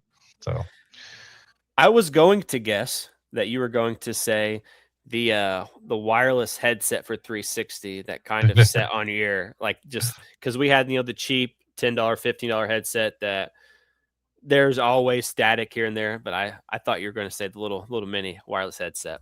oh no. My last, As much fun as it was for you all to compete with me. yeah, my headset signal doesn't reach the bathroom these days. Yeah, not anymore. It cuts out. But last question before we get to the final question of the show and the little area where I let you promote yourself. We have a question I want to ask. As you mentioned, you do now have a child. Her name is Avison. Yep. Um, when a child or a kid or kids come into your life, perspectives change, priorities change, things shift, and not for the negative, definitely for the positive. I know recently this year after the grandkid was born in this house, uh, I spend a lot of like I haven't gamed nearly as much, but a lot of late nights have been spent holding her, watching One Piece. Um, season 2 of the Fallout series, Avatar. She's a big Chopper fan. She reacts the most when Chopper's on screen. And even like today at the pool, I spent like the last hour at the pool just kind of dancing and wading through the public pool, singing music to her and stuff like that. So, Yeah. and like even from the time like my own daughter was born in 2008, like things shift and they shifted fast. And nowadays I'm way more mature than I was in 2000. Still make mistakes still. I think that's an everlasting effect on people, but I know even just this year, perspectives have changed on certain things, especially with the grandkids. So I'm interested to see now that you're a father, she's getting bigger. She's no longer just a newborn baby crying when she's hungry and stuff like that. Yeah. As she kind of develops like her own personality and stuff, like what is that like? Like, how does that feel to you? And like, how does that kind of like adapt or change your uh, perspectives and stuff when it comes to gaming? Because you just mentioned favorite accessory was an adapter so you could play together as a family. Yeah. Like, kind of, how does this perspective change now that Addison's kind of gaining a little bit of spunk and personality? So she is her own individual, and she, I am so excited for what she ends up being. Like, I don't know what it's gonna be, but whatever she wants to be, she can do it. I mean, I'll be here. I'll be your biggest fan for it. She's only shown a little bit of interest in video games so far. I'm not trying to push nothing. Uh, but she's an incredibly smart individual. People say that, but about their kids, but um, she can navigate all these kind of things. She can do all this stuff. She can search through Netflix. She's only 3, almost 4, so she can search through Netflix. She can find her things, and she's she's so exciting to see. Just to be here because I mean we spent the longest time not thinking we would end up with a kid, and we ended up with her. So every day is a gift, and she doesn't get to tell me that she's not the most expensive thing in the world that I have because she is. Um, but I'm super excited to see what happens.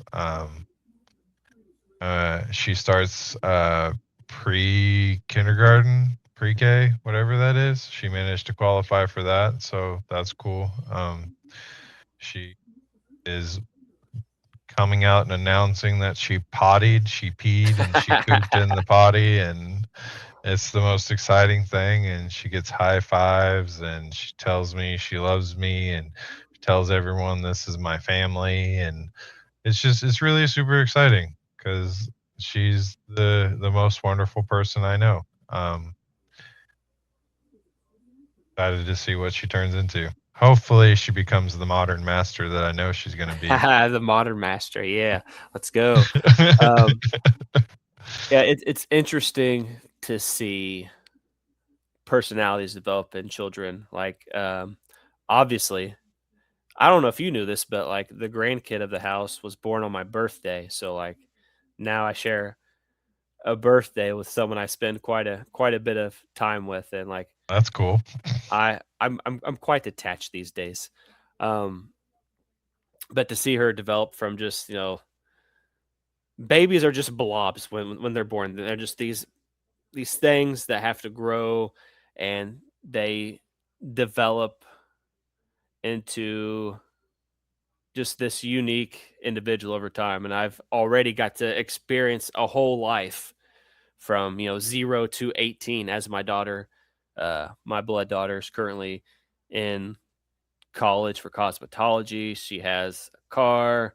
uh I don't know how many tattoos, a boyfriend of a long time that I'm still navigating how comfortable I am with he's a good kid. We all went to the pool and stuff yesterday of Sunday, because as we're recording this now, it's Monday. And just I got lucky to have these bonus daughters, all also unique. I live in a house full of women. Luckily, there's a couple guys here to help me out now, but we got these bonus daughters. It's never a dull moment. They're hilarious, whether it be from eating stories of eating hand sanitizer to uh embarrassing stories from when they were kids. Like, it's it's an amazing thing to see. So I'm super content and happy where I am. Don't worry about what I'm talking about. I'm doing my show. One of them just walked out of the bedroom. So, as we dive into the last question, I ask everybody, kind of want you to promote yourself. What do you got going on? Obviously, we've talked quite a bit about the RCQ, but kind of, let them know what Josh, Psychotic, EF5, I can't remember all the different iterations of Oompa, but kind of dive into what you got going on right now.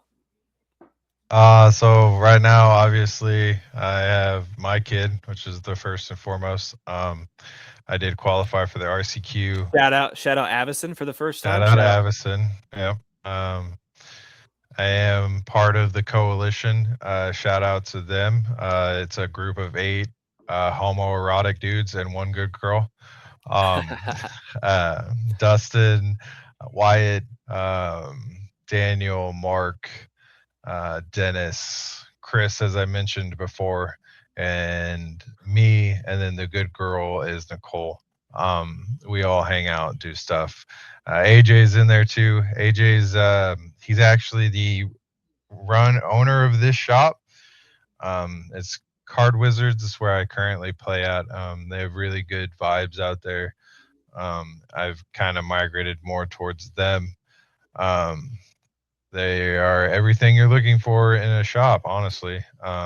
Good atmosphere. If you need singles, they have them. They have your high end cards. They play One Piece, they play Pokemon, and they play Magic. So they have three different IPs that they're doing in this area. They just recently got air conditioning. Shout out to AJ. Thanks, buddy. Fat guy loves AC. Um, but that's what I got going on. I got Modern coming on, starting to play Legacy, working on getting it taken care of. Shout out to my crack dealer, Mark. He's the Flamingo Man. He can get Cardboard crack for the people. cardboard crack. If you're not Okay, familiar with well, Magic, do I cardboard look like crack. I do? Come on now. um, but I mean, that's what I got going on currently. I did get promoted now. Big I'm a boss team. man. Yeah, I'm a team leader. I'm a shift lead now out at General Mills for third shift. That's about as much as I could say. Uh, Pretty excited about that stuff, but I mean, more to come. Hopefully, positive win record. I get to come back and not hit you with the Morgan Freeman voice of I went 0-9. But I mean, the good news is if I scrub out of the modern RCQ, there's legacy events, so we'll go play. Yeah. Um, the final question I ask everybody: um, what does gaming mean to Josh, and are you happy? Uh Gaming was kind of like a disconnect of people that I got to talk to. There was a weird shield that was there. You got to be a little bit more vulnerable with people in games. But I mean, it helped solidify um, relationships that you wouldn't have before. Like, I mean, World of Warcraft, I'm currently a guild leader on one of the big RP servers. Shout out to Cal and Ghost, and they're one of them's a uh, stats professor, and the other one's a software engineer. And it's weird that this guy is in league with those guys, but we all enjoy the same thing. And being together as one, and just having that escape when you need it, but also like understanding each other's stuff and being able to have those things. I mean, I'm actually actively working on trying to visit all of the internet voices in my head at one point, which is going to be a big challenge because one of them lives in Canada. Um, Shout out Banana. But I mean, that's what it means. I'm happy with where I am now. I don't console game or PC game as much, but I do go out and play Magic with people on a pretty regular. Yeah. It's fun to give the guys shit, um, and it's fun to razz them about things. But it's been really a great time playing with them. Shout out to my 9.5 dong that the group seems to be using on a pretty consistent basis. But I make sure that they understand that you were the original that came up with that. I actually have a 3D printed chain, and I Jake Paul that, and I'm going to do it at the RCQ too. I always wanted to have a 3D chain of like whatever, Yeah, and it's like actually my first idea was that card, but like 3D printers weren't super popular when I had yeah. it. So Um, but ultimately, we want to get power in Joplin at this point. I recently got rid of my power. I was trying to force it into Dex, but luckily for me, one of the other people in the group decided to pick it up, so it still remains in our group. you got rid of Um, the time twister. Yeah, sure did get rid of the time I twister. didn't even know that. This is Yeah, news to me. it was actually last week that it happened. Oh man, Realized I was trying to force it into decks, and it wasn't really something that I wanted to try to do. It was really, like, orienting me in a different way, so now I you got just rid got to of buy a Black Lotus. I can't play that in any of my formats. When we Um, go to Eternal Weekend together in a few years, you'll need that yeah, vintage deck. Eternal Weekend, huh? Yeah. Well, That's I'll that's have my my ultimate legacy goal. deck at that time, dude. If I don't qualify for a pro tour, which there's multiple avenues to do it, I can technically do it from home if I want to. Yeah. I do want to go to Eternal Weekend, and I want to play one vintage tournament in my life. Actually, shout out to, Chris and Wyatt and Mark. They're actually going to Eternal Weekend this year as part of our group, so I'm pretty excited. Awesome, Going to Eternal Weekend and then Atlanta, MagicCon Atlanta. So awesome, awesome to hear. Awesome to see. Um, I recently, yesterday, I shot an episode that I believe will come out Friday with one of my friends of over. I don't know how long we've been friends. Over we've known each other about 30 years or so. Like I oh, so back just a little bit of time. yeah, a little bit. I backyard wrestled for 28 years before and did some independent stuff before I finally retired after 28 years. A wrestling air quote career spanning 4 decades, and we've I been will involved in never forget the Xbox picture where you took a light light bulb bulb to to the the face. face I'll and never you're forget it just either because it drenched. was it was that same guy that I interviewed that stabbed me in the face on air quote accident. Um, Accident. Okay, yeah, right. but to see someone's life as long as we've known each other, like I mentioned with my buddy the other day off camera, as much of we knew each other and like I was a douchebag to him originally, like used to kick his little brother off his tricycle and everything back in the day. But like to see how much he and I have progressed through the years, like we talked about it from like him never cussing, too afraid to cuss, sounding like a girl because he hasn't puberty yet, to running multiple YouTube channels, multiple different wrestling shows. His son edits. His son does stop motion stuff with wrestling action figures that someone his age probably shouldn't have the skills to do, yet he does, and it's actually really good. Um, to prog- we originally thought he was going to be the last one to have a kid, the last one to get married, and just to see how much our friendship with him has progressed to the point where he's traveling around refereeing again, doing all the stuff he's doing, has his own house, he's married, has a kid, and he's got like his I won't say his dream basement because it still floods a little bit, but he's got like his own dream area with like his entire wrestling collection, his belts, TV, action. Like it's a crazy collection of wrestling stuff, and he gets to share that with his son, and then myself, who you know I said, '07 to '09, Chris was a different beast. And, it was partying, got intoxicated, my graduation party night. Whoops, 9 months later, my daughter's born. And to see how much I progressed, and I needed to learn a lot very quickly. Yeah, And to see her grow from the little bald fluff sitting next to me in my recliner that had a big tear in it because it was free watching me play Fantasy Star Universe on Xbox 360 to, you know, this girl, this young woman with attitude that has her own personality, does things the way she wants in except for her college. dad, huh? That's weird. In, yeah, I'm not going to school to cut hair. I probably should. It the saved it the saved me at, lots of money. attitude problem, though. Yeah, I I'm a don't know. little I'm quite different these days. But to see her progress to what she does now with her own car, boyfriend, you know, plans to, move out and kind of really start adulthood her way. And that's cool to see. And like even here, like being involved with these kids the bonus daughter. Gotta mention my bonus daughter Haley came to a wrestling show. Her dad was never in the picture. Like she just kind of drew an attachment to me.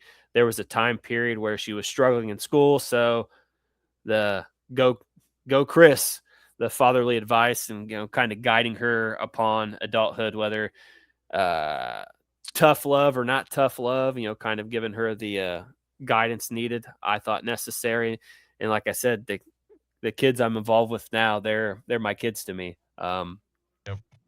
18, 16,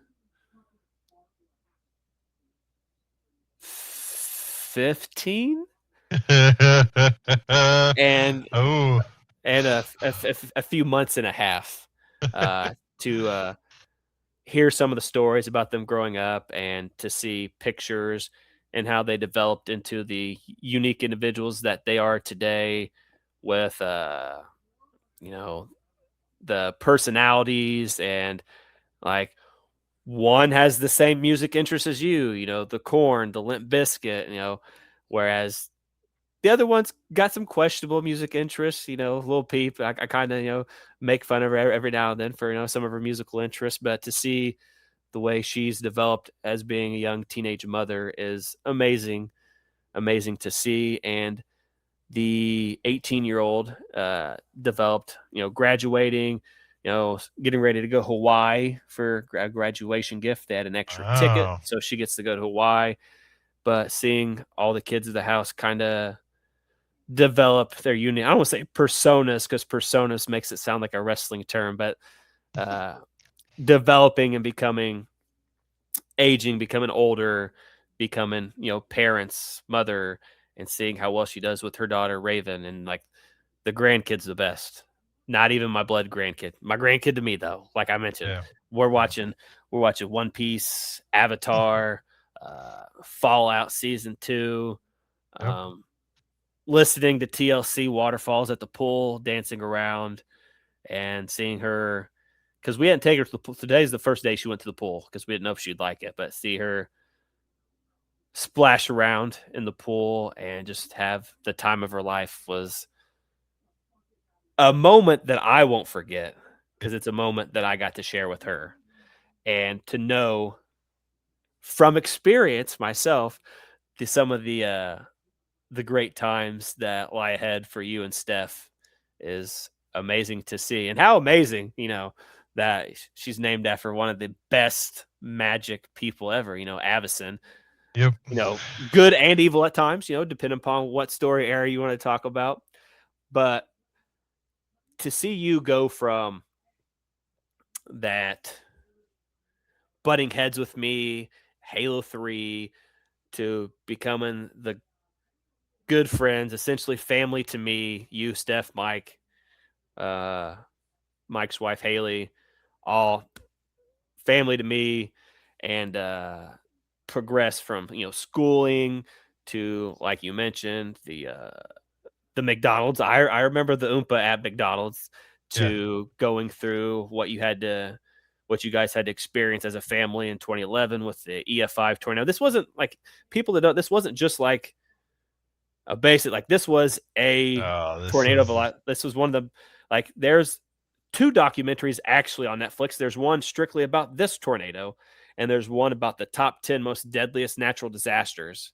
And the EF5 tornado from Joplin, Missouri is on there. So to go through to have to experience that loss and tragedy, like you're still newlyweds, Mike's graduating, like the family's kind of all grown up at that point to experience this tragedy. You had the yep. family there with you, which was amazing to see. And to transition and we reconnect, the Rainbow Six. You're diving so much further into magic than I could have ever imagined that I would see you do, and doing a lot better than I ever have is I think you just haven't applied yourself, is Chris. I don't think. it is I I definitely give people flowers where flowers are deserved, and you guys to go through something such as I can't even say it, IVF treatment, is that what Yeah. it's called, IVF It's treatment, in vitro fertilization. That's what it's called. to have that mental struggle.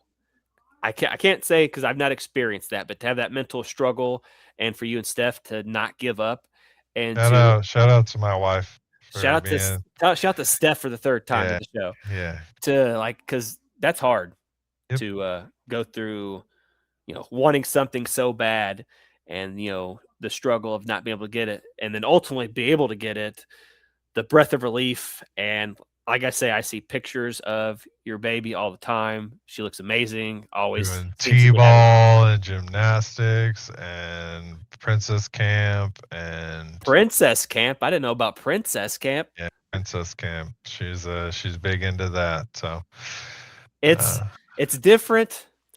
um Obviously we both have daughters. All of my bonus kids are daughters. um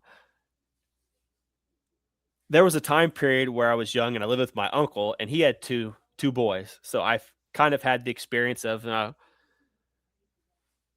helping them to develop their personalities and such. But it's different being a girl dad. yeah, It's a completely different ball game, and it's definitely so excited. yeah. I know you're on your down stretch from it. You know, you're on the closing parts of it, but I'm excited to see where it goes. Well, Excited to see what happens to her. we'll see how the grandbaby develops the personality in the future. Right now, she's got these really sharp claws, and she likes to scratch our faces and fish hook us. But nothing that I would ever want to give up. But as we close out the show, you heard it from him. You got a little bit about his gaming history. We talked about his foray into Magic. We talked about the devastation of the tornado of 2011, and just our history together as we progress through life. And there's a quote from a TV show. It's my favorite TV show. Yeah, I'm sure you know Boy Meets World, right? Yeah, Well, there's a quote that is from a character that was a part of that TV show, which was set on Girl Meets World, which is the sequel. Her name is Angela. And she says that, I'm probably not going to say it exactly correctly, but it was like, I believe people are put in front of you to make sure you're ready for what's next. And I think our friendship overall has proven that that is true because, like, you got to meet Steph in school, and then you guys experienced all the trials and tribulations, and now you guys get to experience the spoils of that. yeah. You, your mom, same thing. Like your mom had two very multiple competitive boys, and broken windows, broken controllers, and now she gets to enjoy the spoils as she gets to go travel with her son to his first regional championship and hopefully see him And succeed. more importantly, she is grandma. Yeah, grandma. Shout out to My Grandma Oompa. That's my favorite thing is I look at her and I say, "That's my mom," and she says, "Nuh-uh, that's my grandma."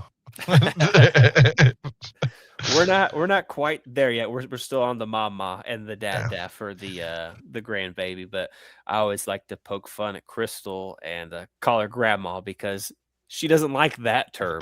She prefers Gigi, but I Yeah, definitely like to poke that grandma comment in there every now and then.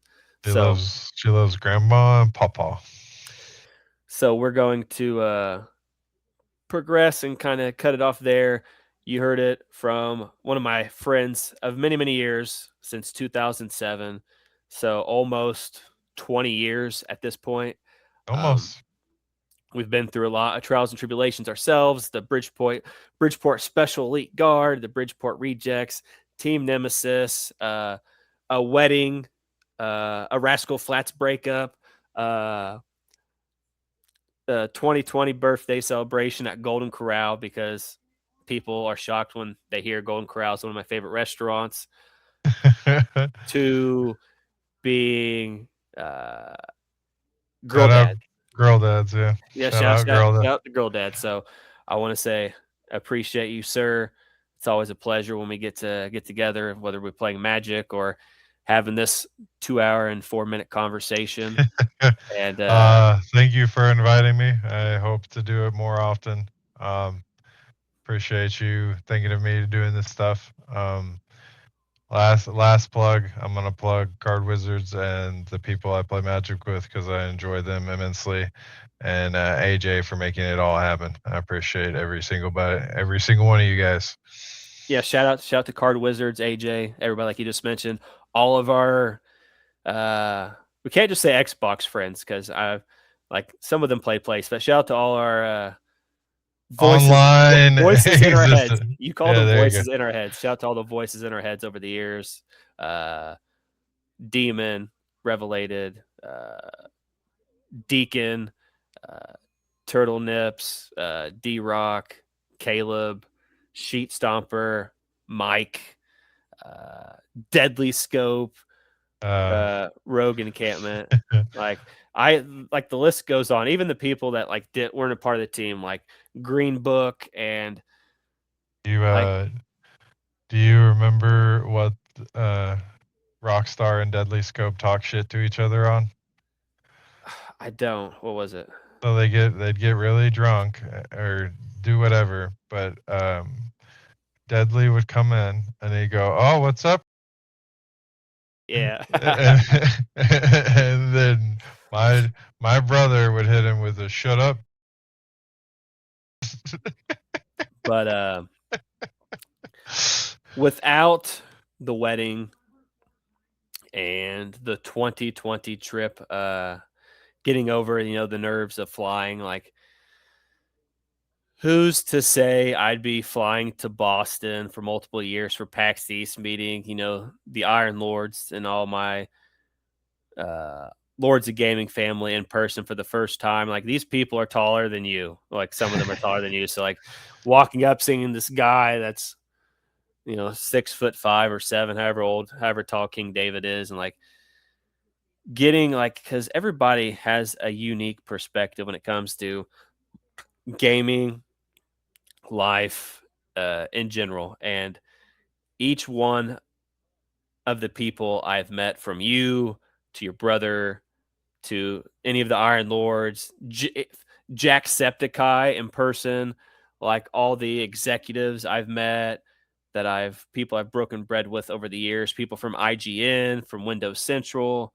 uh, this a different I did meet Fat Sack too. So oh, that was shout at Rouge's wedding. He showed up and he walked up and I didn't recognize who he was. And then he hit me with the "Hey there, buddy," and then it was him. This is that same so situation that you had. so shout out to everybody all over the years. Those lobbies back in the day were completely different. So to not change us to being evil console war socialites or whatever you want to call them, and maintain our ability to develop into the people we are today, girl dads. um you're married, I'm not yet, um but the families, the relationships that have been built over the years is irreplaceable, and we're going to leave it at that. So once again, shout out to my buddy Josh Stewart, aka Psychotic Oompa, spelled wrong. Didn't realize it for multiple time period. Um, Not the like brightest, if, brightest. um, but I will talk to you later, big dog. Thanks Halo for having 3, me, man. yeah, Halo 3 got us to this point, and absolutely pleasure to have you on episode 6. So you can find him on Facebook only. If he wants to you want to give out your Facebook so they can, find you if you want, up to you. Facebook's kind of personal Uh, for some people. So I don't think I actually know what my Facebook is. You can search me up, Josh Stewart. Um, have anything quite else. I got if you are interested in the decks that I'm playing or the things that I'm looking at, moxfield.com slash I can you can actually find it right you can now. send it to me on Messenger too, and I will include it in the description down below. If you're interested in the stuff that I'm doing, it's there. Um, but thick MTG. I apologize. That's There we that's go. what I. There we are. Um, but I mean, for the most part, I'll let you all know how I do. Yep. As for myself, final tidbit. Chris Jones, Lord Chris, community manager, lords of gaming.net, where we do all the latest and greatest reviews, guides, tech, insights, talk about pop culture, TV series, movies, whatever the case may be, the latest and greatest gaming news. We try to be unique as we're an independent site and we're not heavily funded. So, if you want the latest and greatest unique news, I recently covered Halo Campaign Evolved. I got a code for that. Smashed that out. Gave it a 9.3 out of 10. Chris Jones Gaming Network on YouTube, as you can see, down below the layout. You can also find me Twitter, Threads, LinkedIn, Blue Sky, Mastodon, Fuse, which is now Panax, Facebook, and Instagram, all forms of Chris Jones. See you at Chris Jones or see you at 123123. And we'll see you next time in episode 7. Have a good one.